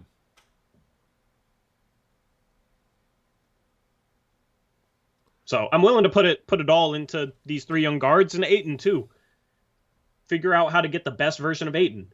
Mm-hmm. But that's also why I'm not thrilled about getting Robert Williams, because I don't think Robert Williams fits great next to him. And Ayton, I think, should be playing over 30 minutes a game. So what's the role for Robert Williams? Like 17 minutes off the bench as a backup center? Like, okay, cool. I mean, he's maybe the best backup center in the league when he's healthy then, because he's a freaking good player. But that's kind of where I'd rather just see what we can get for Robert Williams instead of keep him. Because I actually have more confidence, Eric, in getting a first for Robert Williams than I do for Malcolm Brogdon. Do you agree with that, or do you think that's Ro- misplaced? Robert Williams, I think if he proves he's healthy this year and his medicals are clear, I think you could probably get 2 firsts for him from a contender. Yeah, but right now, if we were to try and flip both, Yeah, I think you definitely get a first for Robert Williams. I don't think you get. I'm still going to be surprised if Brogdon gets a first, but I think you get a first for Robert Williams, unless he fails the physical. yeah. I mean, I could be talked into really liking this Jrue Holiday trade. It's just the players don't make much sense for me, and it's about what we can get back. Like I was saying, I would take 3 firsts for Jrue. We should be able to get at least 1 first out of Robert Williams plus Brogdon. I just don't know if we're gonna do it. So in terms of value, like it is good. I just the problem is on this team, I don't value Brogdon and I don't value Robert Williams. And I think Robert Williams has more trade value, but we're gonna keep him is kind of the issue for me. Mm-hmm. Yeah, I mean, they're obviously trying to prove that they can win, and it might be a little bit of Joe Cronin needing to maybe have this team be better without Dame. I don't know, but the ownership and stuff definitely is going to put that pressure on him. Like, okay, you chose or you convinced us that Scoot was the play. Now prove that you were right. And if he doesn't, and this blows up or whatever, I think Joe could be the fall guy for everything that happened this summer. So I do think that they're going to try to prove to the fan base that they're committed to winning. Yeah. And that's why they're bringing in players like that. Yeah. For everybody that's just tuning into the stream, yes, the Celtics traded a first-round pick for Brogdon. Yes, his play suggests that he could get a first-round pick, but he already failed a physical in a trade that got vetoed because he failed that physical this offseason. And it was only the 30th pick for him. So based on that, it's hard to expect a first-round pick back for him. So this dude saying I'm crying over semantics. I mean, I'm talking about Robert Williams' fit on this team because the Ayton trade is a win. We're putting our eggs into his basket. I don't think Robert Williams is the best fit next to him at the power forward spot. And I don't want to only be playing Ayton 25 minutes a game because we need to get Robert Williams minutes. For the person asking to balance our volumes, I'll try to. I'm running the stream for the first time in a long time. I lowered Tori's volume a little bit. Hopefully that matches mine a little more closely. Sorry, I'm not really good at this kind of stuff. There's a comment that says, what, you don't think he could play backup? Huh? He can play backup. The problem is he's probably, when healthy, he should probably be starting on a contending team. And that's where his value lies, is as a starting center. On a contending team. Exactly. So, his value is as a starting center, but we already got our starting center. Mm-hmm. So that's where I would actually shop them. Because you can get solid backup centers on the free agent market as throw-ins into trades. It's not that hard to get a solid backup center. I know we've kind of failed at that over the past couple of years, but it's not that hard. You can get a backup center for far less than a first-round pick. You can probably trade Robert Williams for a first-round pick. So, that's where, there was the comment about me crying about semantics. It's just about fit. It is about what makes sense for the team. I mean, all this stuff matters long-term, so. Yeah, and for people who are asking, I mean, Robert Williams and Ayton can maybe play together for a few minutes at a time, but I just don't think their skill sets. I think they'd be fine playing together, just those two. But then when you consider there's 5 players on the floor, I just don't think they can play many minutes together. Robert Williams is an underrated passer, so that does help a little bit.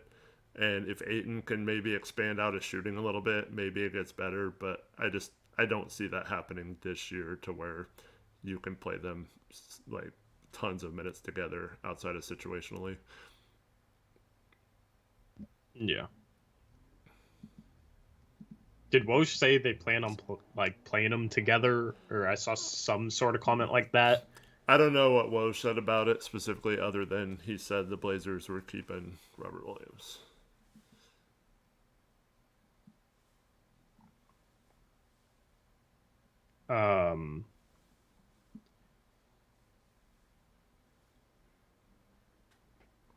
Yeah, I don't know. Interesting stuff. There's a comment that says I have not seen Williams play much, only his numbers. Is he a good screen setter like Nurk was? I think he's a solid screen setter. He's actually underrated in the short roll too, but his screens aren't as good as Nurk, but he's decent. Yeah, nobody's screens are as good as Nurk's. Like, let's just be real. Like, nobody is Nurk in terms of screen setting. Yeah, Robert Williams is a freaking good player. Like, value-wise, if you just look at Robert Williams, the player, Malcolm Brogdon, the player, and the picks, this is a great trade. But that's where it comes back to what could you get for Brogdon and both these guys' medicals. Like, both these guys' medicals are questionable. So that's the thing is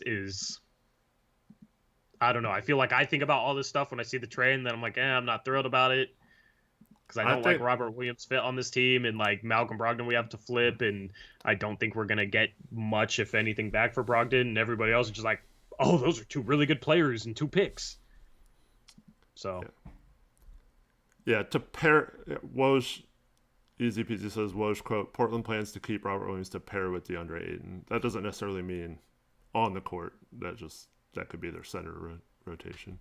But I do, if Robert Williams is healthy, I think he is the exact type of center that would be awesome with a 3-guard lineup.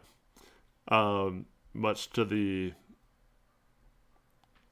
same that I talked about, like a Nicholas Claxton type. I do think Robert Williams' fit is great on this team. It's just hard to see him getting a ton of minutes with Ayton in front of him. All right, I deleted my not thrilled tweet because people think I'm pissed when I'm not, so I deleted it. Yeah. No, Josh, I don't believe it's bad to have 2 good big men since centers get hurt so much. I don't think it's bad. I always like to look at it like if they're healthy. But like I said earlier, we do need a situation where we needed a backup center. So I mean that's fine. I'm not concerned about filling the backup center spot as part of a Dame trade. You know what I mean? Yeah. Like when you trade a superstar like Damian Lillard, you should not really care about filling in the backup center spot when you have DeAndre Ayton as your starter. Like that's just, you're talking about a superstar. Like the return for him, the pieces that matter are unprotected picks or good young players that have the opportunity to grow into starters and maybe have the upside of becoming stars if you're lucky. And that's what I said, all offseason when I've been talking about Dame trades is I've been talking about certain assets just not being like relevant enough to swing the needle on a Dame trade. And that's just where I don't know, like if we needed a starting center, for the long term, I would like it, but we already filled that.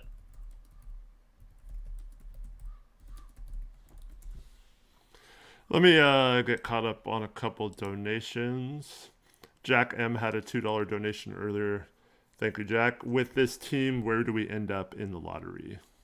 What do you think, Tori? Where do we end up in the lottery with this team? Yeah. I don't think we're a bottom 5 team in the league. 8th, 7th. Yeah, I think we could contend for a play-in spot now. I think we got significantly better in that regard. So yeah, I'm gonna say around like 8 to 12. Malachi says, think we could use Rob to get Zach Collins. I don't think San Antonio does that, but I'd be much happier with this trade if that happened. Because Zach can be the backup center, but he is also a better fit next to Ayton. I would feel better about playing those two guys together. And then David Daniels had a $2 donation. Thank you, David. Just got here. What do you all think of the trade? It's okay. Value-wise, in a vacuum, it's good. The picks, I was hoping for a little bit better pick quality if we were getting 2 firsts.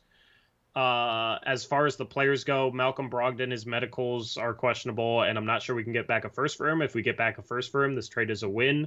Also, Robert Williams is really good value to get back in this trade, but he can't stay healthy, and I don't really understand where he's going to have a huge role on this team unless he plays next to Ayton. I'm not huge on that fit, so if we just flip Brogdon and Robert Williams, I have no doubt that this trade would end up probably being a win. I just have questions about the medicals regarding both the players and where Robert Williams fits in on this team if he's like a very valuable piece that we wanted. So that's like I'm not thrilled, as I said at the start of the stream. I'm not unhappy in any way. I'm not mad about it. People are mad at me because I'm not over the moon about it. It's basically kind of what this entire stream has been. So that's your summary. Yeah, I think it's a good trade. B plus ish. I think if you just look at it from what Portland was trying to get in the trade, I think this is the first time that Cronin has sold a player for good value instead of just give him away for a lot less. So I think this was his best value trade that he made in terms of selling a player and getting stuff back. And so I think if you're looking at it from they like Robert Williams as a player, think he was a valuable piece, and getting to pretty much unprotected first, I think it was good value for Jrue. So as far as Brogdon goes, it's not that he failed a physical, it's that the Clippers did not have time to complete a physical apparently, and there was questions whether he would pass it, and he was dealing with an injury that he suffered regarding his elbow. They got his medicals, or you can send over the medicals, and they looked at him and were scared of them, and then we're not given, like you said, wanted to do a physical, but they needed to know immediately for that trade. Yeah. We have a fully realized starting lineup. We shouldn't tank intentionally. You should never start the season tanking intentionally, but we should focus on the development of our young players over, say, playing a Matisse Thybulle over a Shaedon Sharpe. Yeah, so the last couple of years, we've held people back, right? Yeah. Anthony Simon starts breaking out 2 years ago. Oh, he has an injury. We can't play him the rest of the season. He's too good, right? Last year with pretty much everyone, it's like, let's just sit everyone so we don't win too many games. That's what we shouldn't have done this year. Like, I'm not saying we should have just flat out sat Scooter and only played Sharpe 20 minutes a game so we didn't win too many games. I think you should have just let those guys loose. Scoot, Sharpe, Ant, all 36 minutes. This still should be the case, in my opinion. Give all of them 36 minutes a game. Let them win as many games as they want, but don't go out of your way to keep adding pieces to let them win. Let them play as good as they want and develop, and that way I wouldn't have made a team so good that they might actually do it. But that was obviously their mindset. So given those parameters, I think it's fine. But I don't think they should have flat out tanked and lost every game. Like when they shot Shaedon Sharpe last year, for the San Antonio Spurs game, and then the game, I think it was the game before that or 2 games before that. There was a game where we were winning in Memphis with like 10 minutes left, and Sharp was playing great, and they just benched him for the last 10 minutes of the game, so we lose. That kind of stuff. No, this year was. Do not do that this year. That is horrible. A horrible mindset, unless it's like the last couple games of the season and we're have a chance at the number 1 pick or something, you know. But unless that happened, I think you should have just let those guys loose and be as good as possible. Let them win as many games as possible. Not try to curtail that at all, but also not necessarily give them the pieces to achieve it. Yep. And I think when you do that, you can have them avoid that defeatist mindset because they're trying to win. Whereas like the last couple of years, like it was obvious the Blazers did not want to win at any cost.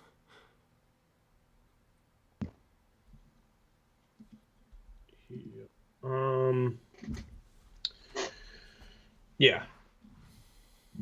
Tanking's just such a weird thing because it's the reason why we have Scoot, you know what I mean? Like it's better for the future. If we didn't tank, what would we be sitting here with? We'd be sitting here with Jarris Walker, who's a good role player, but we would not be feeling confident about our core right now without Scoot, because you need a guy that stirs the drink offensively. You need a guy that can carry you offensively. So,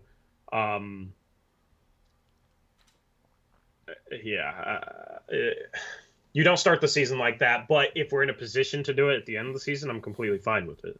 Yeah.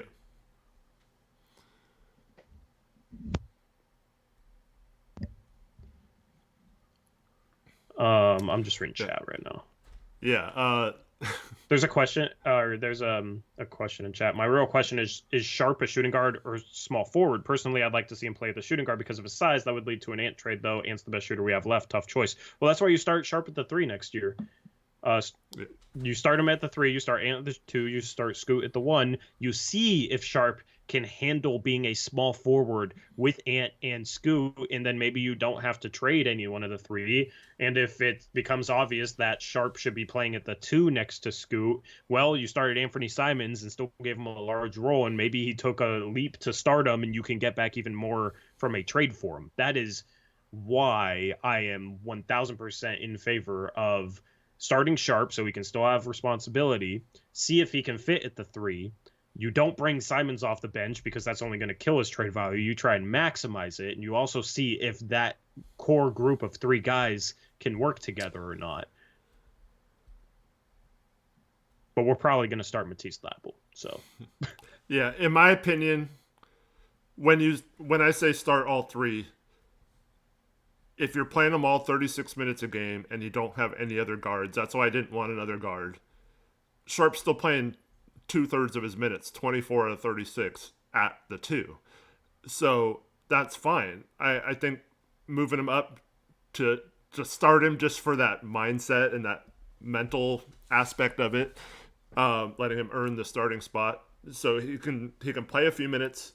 Either he can come out or Scoot can come out or Anthony can come out, and then one of them can come back in a few minutes. And then so Sharp will only play a couple minutes at the beginning of each half at small forward, and then maybe the end of the game at small forward.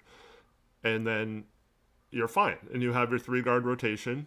You have maybe a Skylar Mays type backup, or if we keep Brogdon or someone like that. But Brogdon's probably a little too good not to play at all. But you have a guy on your bench that can handle some responsibility if one of those 3 misses a game. And then you just let them develop. And I don't think it's necessarily a thing where you have to say he's a shooting guard or a small forward, because it really he won't be playing small forward that much. Yep. I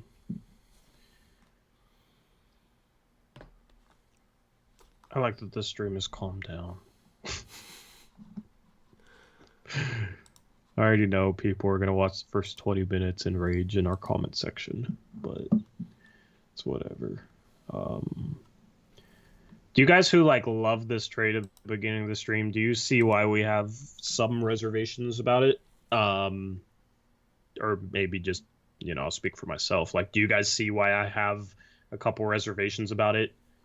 Like, can we understand each other's side of things even though we disagree, or do you still not understand? Brian Tadovich says, yes, I do now. Okay, that's just that's my goal. Like, I try and explain it so you understand my point of view. AJ says no. Dang. That's too bad. AJ's just trolling you. Jonathan Ever says, yes, I do. I still like the value, though, and I think that's how we should evaluate it. Yeah, I mean, I like the value in the trade. That's the thing is you can like the trade for the value, but not be happy with some of the questions and, like, the plan to play Robert Williams next to DeAndre Ayton. So, I don't know. That's the problem with, like, I just need to not tweet, dude. Reacting immediately off the tweet, like, I was just like, I'm not thrilled about it. I was hoping for a lot, because Woj had that report about how the Clippers trading the 2028 and 2030 unprotected first was probably not going to be enough. So I'm like, oh, we could get more than that. Those two picks could be really good, but we could get more than that. So that was my mindset. So when I saw the trade, I wasn't thrilled, wasn't happy about it, but value-wise, it's good. Value-wise, I like it. I will, if we trade Robert Williams or Malcolm Brogdon for a first, then I really like that we got back 3 firsts for Jrue, and we can sit here saying we got back 4 firsts for Dame, even if it's our own first back. So I already said I will go on Twitter and tweet, I love that Joe Cronin, got a first for Brogdon in the holiday trade. I'm happy about now. I've already said I'll do that, and I know so many people on Twitter are waiting for that. So, yeah. So Doug Brooks in chat says, to sum it up, you guys went down a rabbit hole with this whole accuse the pun Dame trade, and you can't get out of it. Pretty sure the Blazers have done due diligence regarding Boston health concerns. My guy, like, from the very beginning of this whole thing, I have said time and time again that if Joe Cronin got 4 firsts and a couple of young players, or even just one young player and 4 firsts, that I would be fine with it, and some swaps. So he's gotten close. He's gotten 3 with 2 swaps and a young player in Toumani Camara. I guess you could value him as a young player, whatever. He's 23. But they got Robert Williams, who is better than any young player they could have gotten potentially. But it's not a rabbit hole or anything, but I wouldn't want to target those type of players. But that's a whole different story. But I have said all along, I would have been fine with that. How is that me not being able to get out of it? I've said this trade is fine. I even tweeted out that I think Joe did a good job with this trade. That was my initial reaction. So, like, I don't understand how we're in a rabbit hole we can't get out of. I haven't been negative about this trade once on this stream, have I? All I said is I'm not thrilled. I never once said I'm mad or I'm unhappy with it. I have question marks with it. I have reservations with it. And the thing is, how do you approve medicals of a player that has played in 35 games or less throughout of 5 seasons? Like, he's healthy now, but will he stay healthy? Based on the past, it's hard to bet on that. It's hard to bet on that, so we'll see. Because it sounds like we're going to keep him. Trevor Williams says, well, the Cronin fan base wants you to kiss his ass, and anything short of that, they want to start something. Yeah, basically. Like, it's kind of how it feels. So, I mean, I understand being like, what? How can you guys not like this trade? Look at the value. I want to flip Brogdon for a first, or honestly, the best thing that could come from this is, like, we flip both of them, in my opinion, and get first for both of them. And if we sit here saying we got 4 firsts for Jrue Holiday, then good job, Joe Cronin. Great job, Joe Cronin. We got 5 firsts for Dame. Like, that's about what I expected, Or that's less than I expected. Ham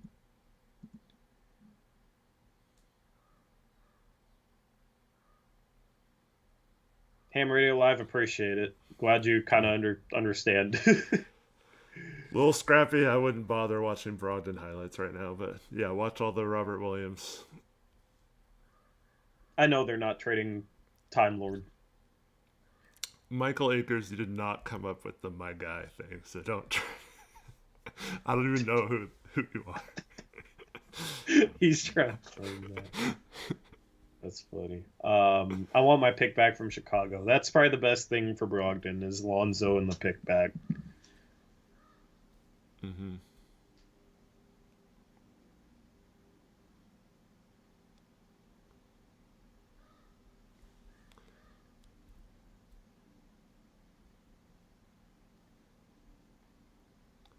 Our guys went to contenders. You guys think that's one of the parameters? I do not think the Blazers cared about what teams were offering or what teams these particular players were going to. They just wanted to get what they thought was the best deals for them. Outside of Miami, they did not want them to go to Miami. My fantasy team's projected 190. That's wild. Let's go. Yeah, chat. I'm in a great mood. Array says GP2 last year is able to do diligence. Yeah, exactly. I mean, I still want Joe to be asked that question. Did he know Gary Payton II needed surgery when you signed him? And if not, why did you not look at his medicals? Because everyone knew he wasn't healthy towards the end of the playoffs the previous year.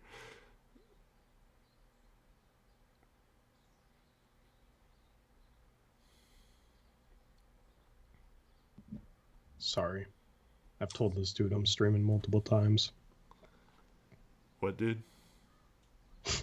Borna. Yeah. Hold on.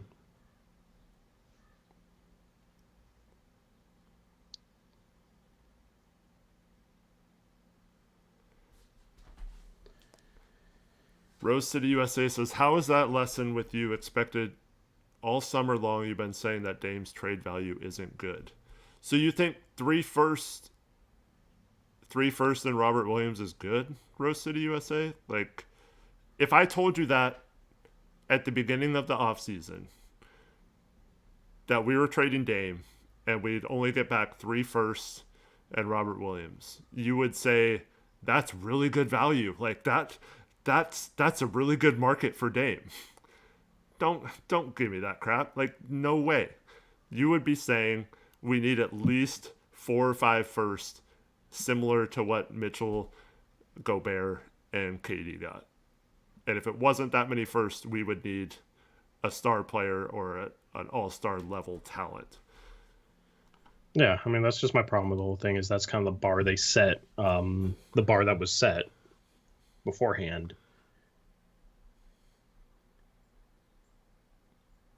It felt like the bar was set like slightly above what Miami could do. Yeah, because for reasons. People don't want people don't want to. But that's just kind of where it felt like the bar was set. I just feel like given the bar that other people set, we haven't cleared that. It's Travis says Williams is here to bring the dog out of Ayton. Man, that's a good point. Like maybe Williams, if he's healthy and plays well, practices hard and stuff, that'll force Ayton to have to step up his game as well. How does his agent tank the market? Okay, so there's a comment that says, it is considering his agent tank the market for him, all things considered. You guys never mentioned this because of the love fest for Miami. I mean, how did his agent tank the market if we didn't trade Dame to Miami and this is the market? Like, this is the market. And people were saying that regardless of what his agent was saying, this was the bar, regardless. So we have a love fest for Miami, but Sai, I know you particularly thought Miami's offer was terrible. We just got less than Miami's offer. I'm not. Who cares if it was offered or not? You Their said best offer. their best offer was terrible, and you thought Cronin should not accept that for any reason. And so he accepts this, and now we're supposed to say what? Like, I don't understand your point. Kumbaya, we're supposed to say don't you're using understand your kumbaya, point. Yeah.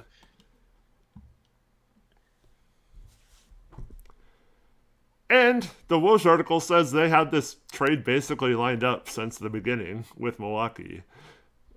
So like how did that anything that happened after that affect this at all? Yeah. Like I don't care about the fact that we didn't trade him to Miami. Like I actually Right. dude, it's so funny. People are like, you guys love Miami. I'm happy that Dame went to Milwaukee because I love Giannis. Yeah. And watching Dame play with Giannis, that was like the superstar pairing that like we might have had a chance at a couple years ago if Giannis didn't want to go back to Milwaukee. Like he wanted to play with Dame. So I'm happy that he went to Milwaukee. It'll be easy to cheer for Milwaukee, and it feels like a lot of Blazer fans that were hating on Dame are like, I'm not hating on him anymore because he went to Milwaukee and he was okay with going to Milwaukee. So personally, I'm happy that he went to Milwaukee. It's not about should have taken the Heat this, should have taken the Heat that. It just gets frustrating when like the bar is set as 4 picks and 2 solid young prospects is terrible, and then we get 3 picks and Robert Williams, and people are mad at me for saying that I'm not thrilled. And for me, I think Neil did fine. Like that's a good trade given the circumstances of what Neil or Joe? Or Joe, everything that happened for Joe after the trade request was made. I think he did fine. Like that's an offer that was about as good as could have been expected for Joe to pull off. But I just don't see why people expect us to be like, Joe is awesome, he is so cool, like this is the best trade ever, when those same people were saying that offer was nowhere near close to Dame's value. He's a top 75 player of all time. And you guys argued with every Heat fan that said his contract is bad in a few years and he's 33 and all this stuff. You guys pushed back against all of that. But now we're supposed to accept something that was less than what you guys said was terrible. Like that's, I don't understand unless you think Ayton is the player that we couldn't have got somehow, but I think that's been proven that we could have gotten Ayton even with Dame still on the roster. Yeah, Rose City says, my point was that you both have been saying that we wouldn't get much in a Dame trade for months, even before Dame asked out, but today you say you expected more for Dame. That's my point. I always said I kind of expected like 5 first-round picks in terms of value for Dame. Like 5 to 6 first-round picks, because I felt like Miami's best offer, which is 4 firsts, throw in swaps, of course, but 4 firsts, Jovic, Jaquez, is about 6 first-round picks worth of value, right? So that was kind of where my expectations were. We're in the range of their best offer. 5 or 6 first-round picks in terms of value. The Ayton part, to me, is separate. So right now, we're just sitting here looking at 3 firsts, Robert Williams and Malcolm Brogdon with the swaps. That's probably close to about 5 first-round picks worth of value. Like, this is pretty much what I expected. It's just, if we keep Robert Williams, I don't think it's as good for us just because we got Ayton. As I've said, it only makes sense to put all our eggs in Ayton's basket and give him as much responsibility as possible and see if he can take that jump, you know? See if he can become a 24-12 guy, an all-star caliber center. I don't really like Robert Williams' fit next to him, so how many minutes is Robert Williams going to get if we're truly trying to maximize Ayton? That's why I think it makes more sense to flip Robert Williams, but apparently we're not going to do that. And apparently we're probably going to try and play them together a decent amount, maybe start them together after we trade Jeremy Grant. So It's 3 firsts, it's Malcolm Brogdon, it's Robert Williams. Value wise, you can say that's 5 firsts if we can get a first back for Brogdon, but I have questions there. And then if we keep Robert Williams, I have questions there as well. So my expectations were 5 to 6 firsts. At like in terms of value, maybe we reached 5 firsts, but I'm not sure we can get a first for Brogdon. Questions with Robert Williams and his health and his fit and everything. So that's kind of where we might have fallen a little bit short of even our own expectations, where we were saying 5 firsts is what you should expect, when other people were saying that Miami's best offer, which was 4 firsts, Jovic and Hawkes, was terrible. So that's where I felt like our expectations were below other people's, but our expectations have remained there where other people's have, their expectations have fallen, and this is great. Mm-hmm. I've said from the very beginning, Miami's offer is acceptable. It's not great. It's not terrible. It's acceptable and should be the standard for what you look for in a trade. And I said that no other team was offering what Miami's best offer could be. And if they did, that would be great. But now people are arguing it's semantics. Like, you can argue that this trade ended up being better, but it's at best it's just in the ballpark better. of our expectations. Yes. Yeah. It's in the ballpark of our expectations. And we were expecting less. We were expecting less than a lot of other people. And what could you have gotten if you traded him to some of these teams that had draft capital in the current draft or made other moves to lose some of their assets if you made Dame available prior to the draft? We could have had Cam Whitmore. We could have had the 18th pick, and maybe Miami gives their best offer because they don't think Dame only wants him.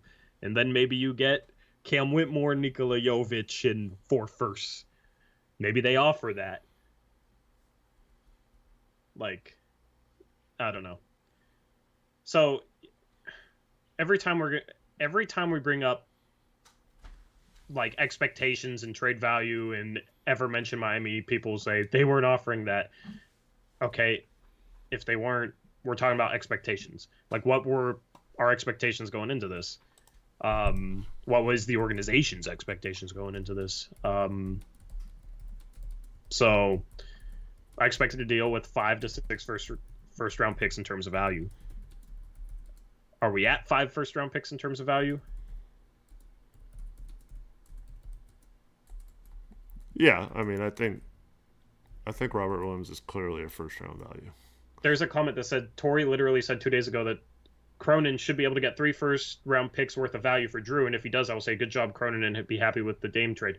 3 first round picks worth of value. I am happy with the value, but the only way that value makes sense is if we can flip one of Robert Williams or Malcolm Brogdon. So until we do that, I don't think that this trade, in terms of our situation, Brogdon doesn't make sense. Robert Williams, I don't think, makes a ton of sense. So we got 2 firsts, but we need to flip one of them. If we flip one of them, then I will be happy. And then I will say, good job, Cronin. If we can flip one of them 4 first. I just tweeted that out, too. Like,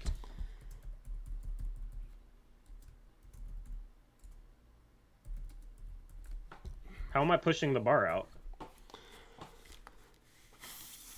I think that's very clear. If we get back 3 first round picks out of a Jrue trade, I'm happy with it. We got 2 and 2 players that don't make much sense. Like, so I'm just kind of Do you consider, if we did that Bulls trade, a 3rd first? Yeah. Okay. Yeah, just want to be clear. I think that would convey at some point. Like, if we trade Brogdon for Lonzo Ball in our first back, I'm happy with it. Oh my god, I cannot with some of these people. Yeah, I mean, it just... Casey, I said the value was good in this trade. I said the value was really good in this trade.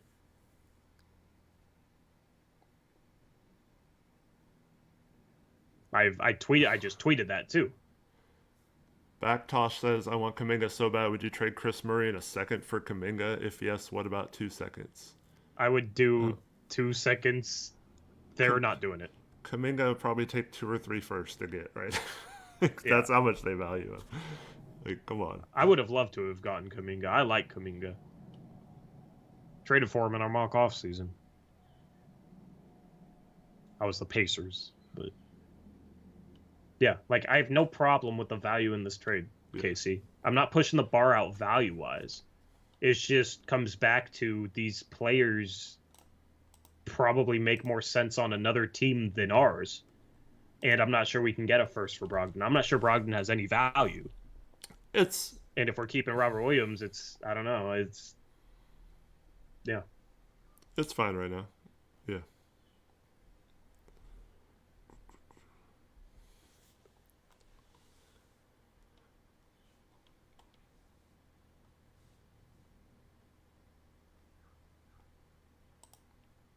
Yeah, always having an Ayton or a Robert Williams in the game will do that. That'll help all our guards a lot, I think. Yep. We can't trade Jeremy till January 15th, so there's no point of even talking about it. So much is going to change between now and then. So yeah. All right. When are we signing Skylar Mays? I don't know.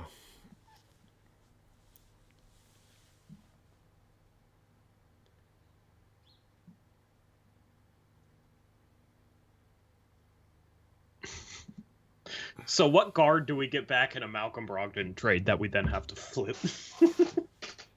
Lonzo. We can't flip Lonzo. I know. But I mean, I'd be fine with Lonzo, and he's not going to play for a year. Send him out of here. Lonzo could be valuable if he shows like a year from now that he's back and playing healthy.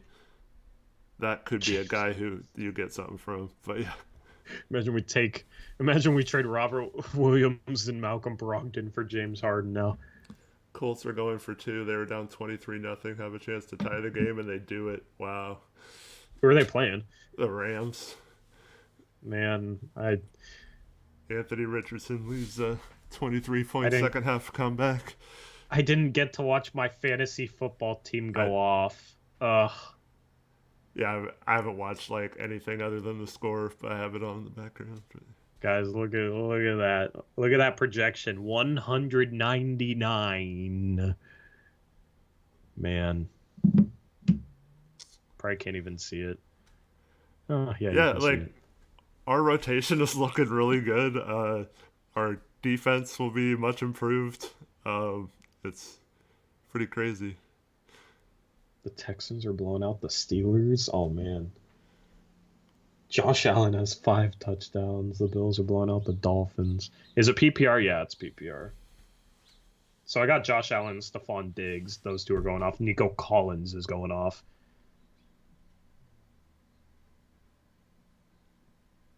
Yeah, I'm feeling pretty good. There's a comment I wanted to read from Rose City, USA. It says, "This is why this is the best effing podcast. We disagree sometimes, but we all love the Blazers." I appreciate you. Yeah, like, we don't have to agree. We don't have to agree on things. Like, I like that. I like having a live chat where we can talk about why we disagree or talk about sports. Like, that's the whole point about having a podcast about sports, is to give our opinions. The thing is this isn't, just a podcast that you listen to on Spotify. You guys have a voice. You guys can make yourself heard. We interact with chat all the time. We're very interactive. We interact on Twitter all the time. Like, this is more than just a platform for me and Eric. And you'll see that it's more than just a platform for me and Eric when I drop the content trailer later tonight. Maybe I'll have to drop it tomorrow, given that the trade just happened. We'll see. Media days tomorrow. You might want to drop it tonight. Oh, I got to drop it tonight. Yeah. Oh, man. So, you know what I mean? Like, it's a community platform. We are the voices, obviously, because we're on camera, but you guys have a voice too. You guys can make yourself heard. And I'll ask you guys, like, okay, for the people that like this trade, do you like Robert Williams? Is that why you like this trade? Okay. Well, do you like him playing next to Ayton? If not, then how many minutes do you think he should get? You know what I mean? Like, I'll ask you guys questions because I truly am not against people disagreeing, making their voices heard. That's why I will ask you guys for your opinion. the people that come in here and say you just hate Cronin and you're a Heat fan, blah blah blah, that stuff's just silly, because you have a place to make your voice heard and make your opinion heard, and you're not even sharing opinion, you're just hating. So that's why, I love having a live chat for those of you who, when you disagree with us, you actually voice your opinion and actually have a conversation about it, because that's what I enjoy. The problem is I don't really get that on Twitter. Just a lot of people that freak out at everything. So, I respect those of you that disagree with us and make your voices heard and make your opinions heard. I respect it, honestly. For the multiple people who are bringing up this trade in chat, I'll say it in a second, but why? Why? Why would we do this? Malcolm Brogdon for Buddy Hield? What is the point so of that we can trade? trade Buddy Hield. Like, let's just trade. I mean, Buddy Hield Eric, might have more trade value, but like you know what Cronin is doing? The Pacers aren't going to trade back for Hield. You know what Cronin is doing? He can say he traded for Jrue Holiday, Malcolm Brogdon, Buddy Hield, DeAndre Ayton. Those are all players that he's traded for. Okay? Then he just needs to trade Buddy Hield for Tyler Hero, so he also is traded for Tyler Hero too. What a list of names to have traded for, huh? The trade deadline get Russell Westbrook. Dropping Dimes tweeted Brogdon to the Rockets. See, Brogdon would make no sense on the Rockets, and that's why it might be possible. There's those teams where it doesn't make sense, but that doesn't matter because they don't make sense. Dropping Dimes also said that Clippers offered both the 2028 and 2030 first unprotected for Jrue, and the Blazers turned him down. But Shams and Woj both disputed that. I don't know. I wonder which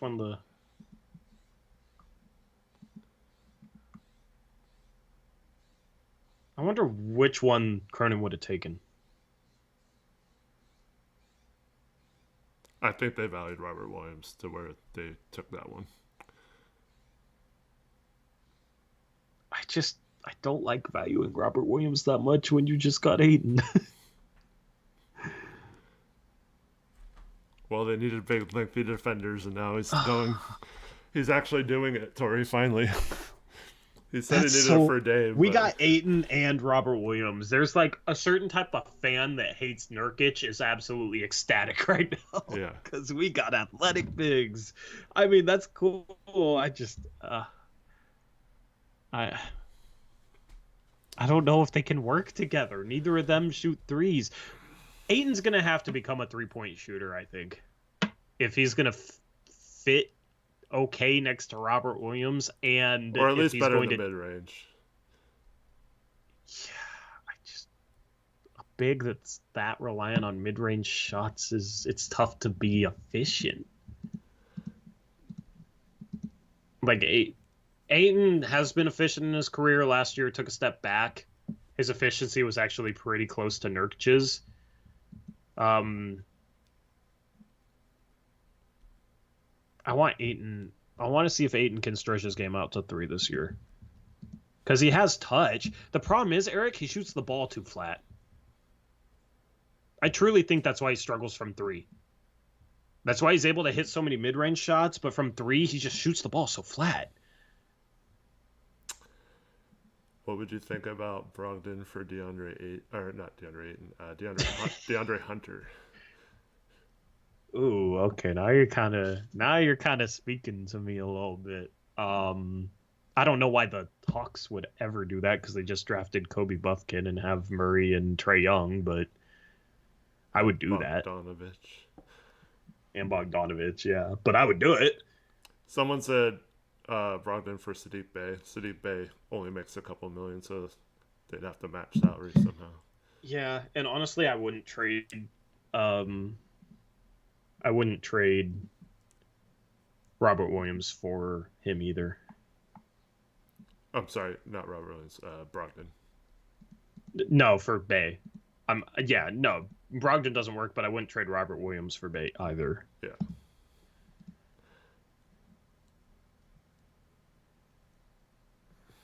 Sadiq Bey is not on the Pistons anymore, Trevin. It was a joke. I don't get it. If the Blazers do get Kevin Porter Jr. back, he will be cut immediately, and it's only for the pick that they get. But yeah, we better get a first then if we're taking on.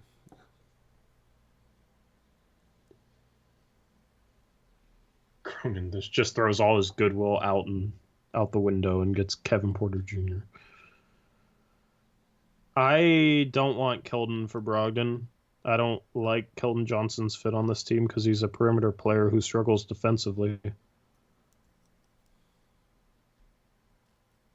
Also, I don't think the Spurs aren't doing that. Spurs do that. I feel like we're shooting a little too high with Brogdon's value here, chat.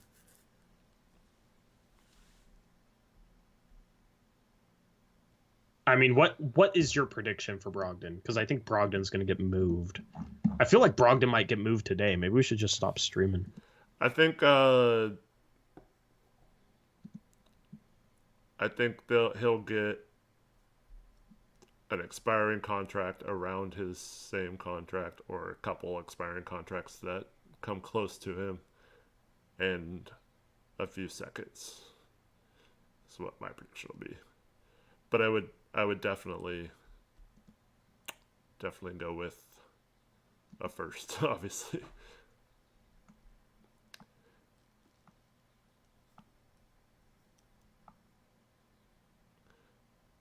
Reyes, would you rather have Time Lord off the bench or Moses? What kind of question is that, dude? Obviously.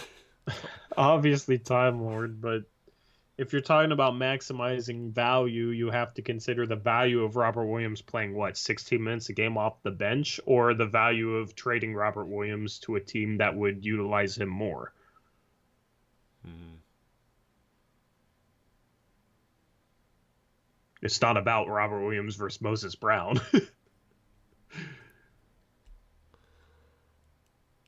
I think our starting five will be Anthony, Scoot, not necessarily in that order, but Anthony and Scoot in the backcourt, and I think they'll start Thibault, Grant, and Ayton, and bring Robert Williams and Sharp off the bench, but that's not what I would do. Yeah, I would start Sharp. You bring Thibault off the bench. You bring Robert Williams off the bench. You bring...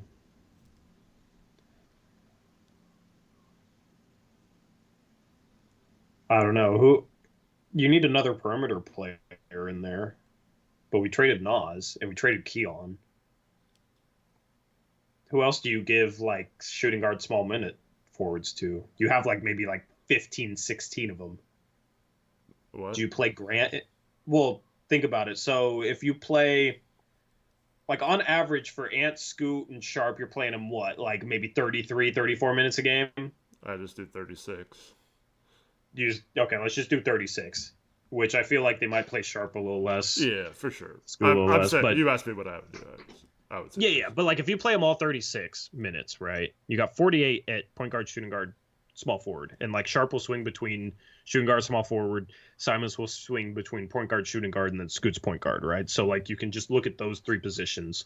48 minutes, so 48 times 3 is 144, minus 36 times 3 is what? 90, 108. So you have 36 minutes left over. So Thibault, if he doesn't play 36 minutes, you just take 36 minutes and subtract how much Thibault's playing. So if Thibault's playing 24 minutes, then you have 12 minutes left over. I don't think they're going to play Scoot, Sharp, Simons 36 minutes a game. I think it'll be closer to 33. So that opens up an extra 9 minutes. So that's kind of my question I don't know how much, but there is some minutes left over as I think shooting guard, small forward type, probably more at small forward. So who gets those minutes is my question. I think Grant moves down. So Thibault plays 25 minutes or something, and then Grant moves down and plays 10 minutes or so at the 3 in smaller lineups. Or if that's Chris Murray or whatever, I think that might happen as well. I think Grant is more of a 3 than Chris Murray. Yeah. I don't know if it matters, but yeah, I'd probably open up some power forward minutes so you can maybe take a look at Jabari, Chris Murray, and Kamara. And a few minutes for the two bigs to play together is my guess. If we're guessing what I think the Blazers will do. Lineups with Jeremy Grant, Robert Williams, and DeAndre Ayton are interesting. I don't know if so weird. It's just weird. Yeah, like maybe with like Scoot and Anthony. Yeah, that's so weird. What if that's our starting lineup?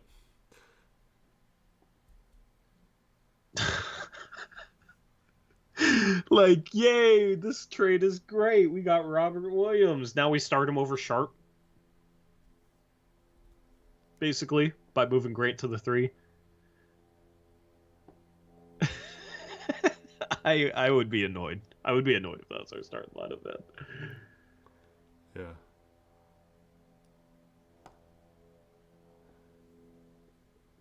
Because Tori was not thrilled about Robert Williams the third. Only reason I compared to Moses, but it's just not about Robert Williams versus Moses. It's about Robert Williams and his role and if he can stay healthy. And if you would have rather had and his trade value picks versus Robert Williams. Yeah. Like, are we better off with a first round pick, or are we better off with Robert Williams backing up DeAndre Ayton and possibly getting hurt like he does pretty regularly? Like, which, that's what it's between. Mm-hmm.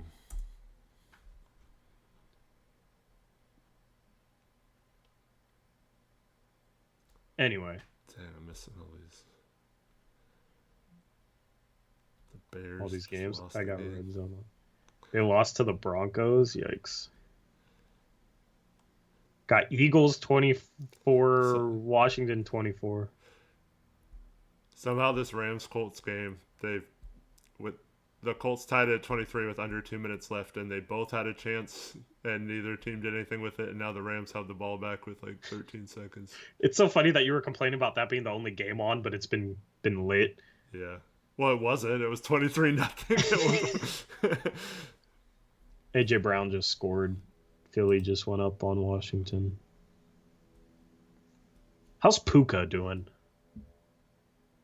I haven't seen any stats from this game other than I know Anthony Richardson has thrown for 200 yards and has 2 touchdowns and a rushing touchdown and like 60 yards rushing.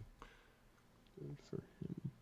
Puka has 20. He has 7 catches, 121 yards. Nice. That was AJ Brown's second touchdown of the game. He's got 8 receptions, 168 yards, 2 TDs. Nice. Yeah, it was so weird. I'm glad you were up, but yeah, it's like for me at like 7 o'clock it's sleeping in now, so I'm up sore. Yeah. Yeah. Like, what am I gonna do this morning? I was actually until football on starts. Twitter and saw it immediately. It was weird. Yeah. I saw it first on the feed on Discord. I saw there was a new feed thing, and I was like, what the heck? Because I was just on Twitter like 5 seconds before that. Rate the trade for the Celtics. Massive dub. They needed someone to guard Dame. They needed someone to replace the Marcus Smart role. You get Jrue Holiday. Starting lineup is what? Jrue Holiday, Jaylen Brown, Jason Tatum. Who would they play at the 4? Horford and Porzingis. Horford and Porzingis. I don't know. It's a little bit slow at the 4 position because neither one of those guys are. I mean Horford can guard the 4. He's just up there in age, so I don't know. They've played him at the 4 a lot. Yeah, I just think his foot speed's gonna decline. That's something that goes with age. But yeah, I mean, maybe they go Jrue, Derek White, Jaylen Brown, Jason Tatum, and Porzingis. I mean, that's an interesting lineup. For sure.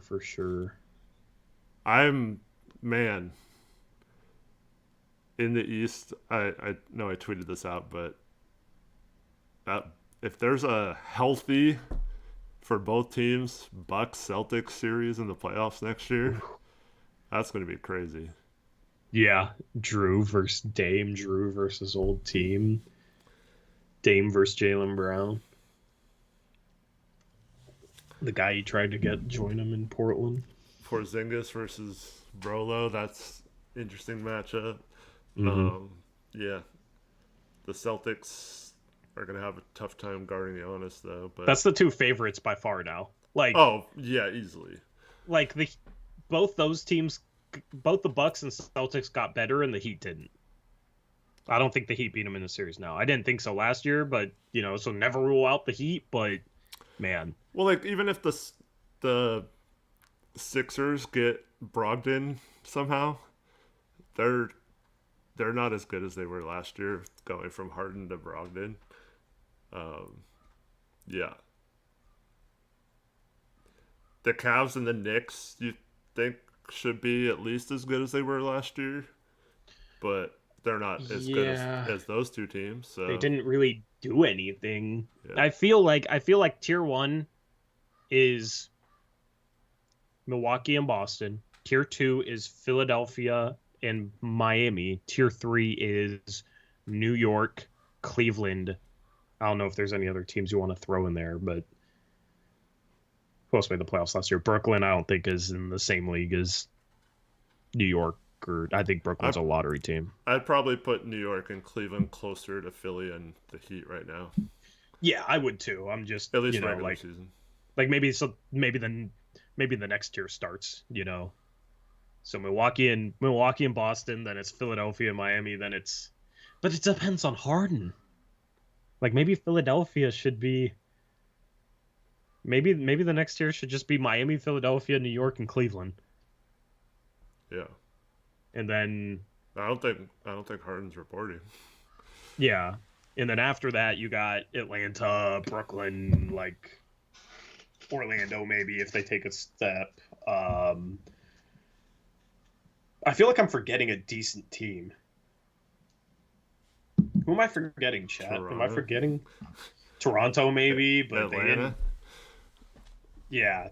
Like that group of just teams that didn't do much and just kind of eh. We're talking about the East, Josh. In the West, it's Denver. And then it's a tier down. It's Phoenix and maybe the Lakers. And maybe you can still put Memphis there. And maybe, I don't know. The West is kind of murky. The Clippers, maybe, but we always say the Clippers and then they don't do anything. Yeah, I agree. The West is fun. A dark horse, but I don't think you can put them up there with those other teams right now.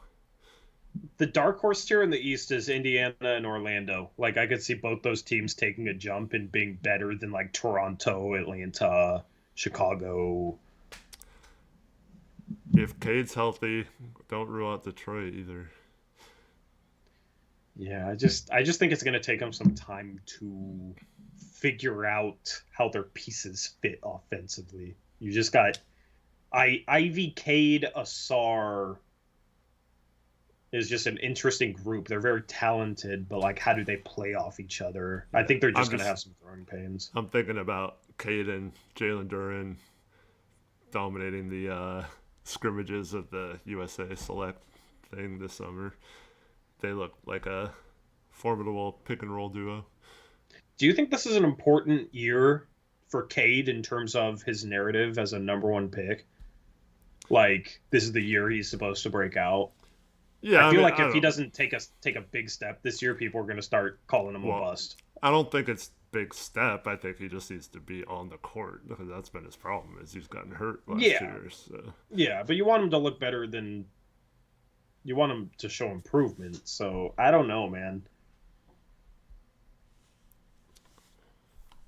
Like, will Cade ever be a good all-star? Will Cade ever be a top 20 player? I'm not sure, man. I don't know. Like, he was a for sure number one pick, but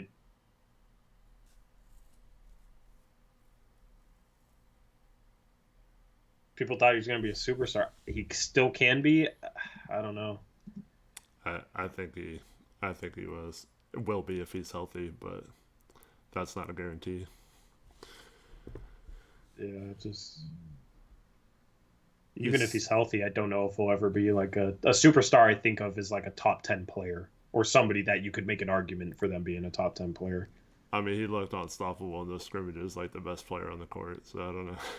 Yeah, I'm not saying he can't. I mean, That's what I mean by this is an important year for him. Like, I know, like the top 10 players weren't there at those scrimmages. But this is why I mean it's an important year for him. I feel like you'll get a feel for like where his ceiling lies this year. Like he'll either take that step and be a star this year, or you have to start raising some questions.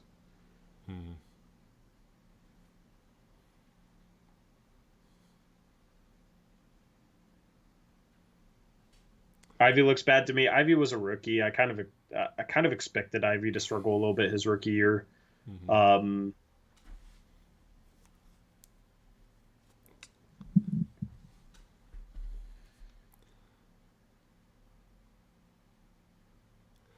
Yeah, but I mean that team wasn't doing anything, so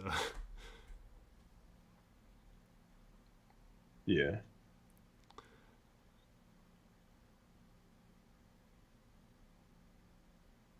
in person in Vegas, Ivy and Sharp both looked underwhelming. Yeah, I mean, Summer League's weird, man. Some of those players who are second or third year players feel like they're too good for Summer League and don't take it as serious as they should.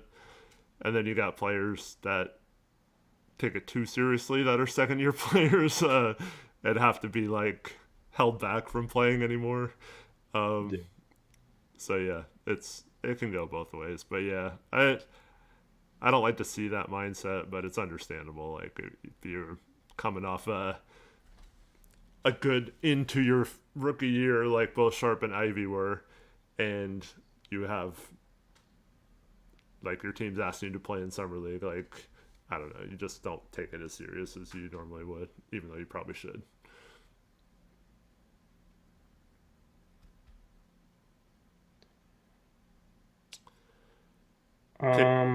Casey asked about Brooklyn for Ben Simmons and a first again. The problem is we can't combine Brogdon's contract with anything, and it doesn't match or isn't close to Simmons' contract, so we can't do that.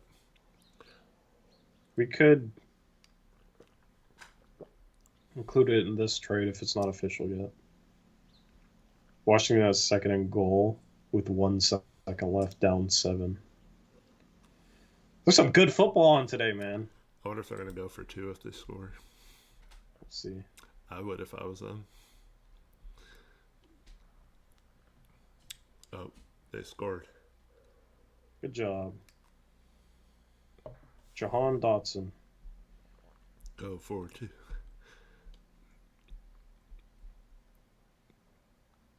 It'd be so awesome for them to beat Philly. They're going for the They kicked the extra point. It's overtime, yeah. Gotcha. Anyway, chat, to wrap up this trade, good value-wise. I have some questions. I don't know about Robert Williams' fit on this team. I feel like we should flip him. I don't know if we can get a first-round pick back for Brogdon. If we do, then it's a dub. Yeah.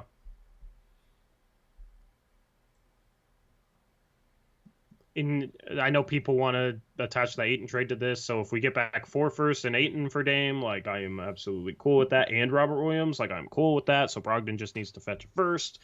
If he does, I will be happy with the result of the Dame trade. Okay? I will be happy with it. Yeah, and I think this trade overall is looking pretty decent. I still don't understand why, instead of not engaging with Miami at all, they wouldn't have used them to get more from the Bucks, like our second round pick in Beauchamp or something. As they were saying they were going to do that with other teams, so that doesn't make sense how two-sided they are when it comes to one half of it versus the other half. But overall, can't complain about what they got given the trade market for Dame. I think it's decent. Yep, So, no complaints. No complaints, but I'm not thrilled yet. nothing to say Cronin should be fired or anything for this Dame trade specifically.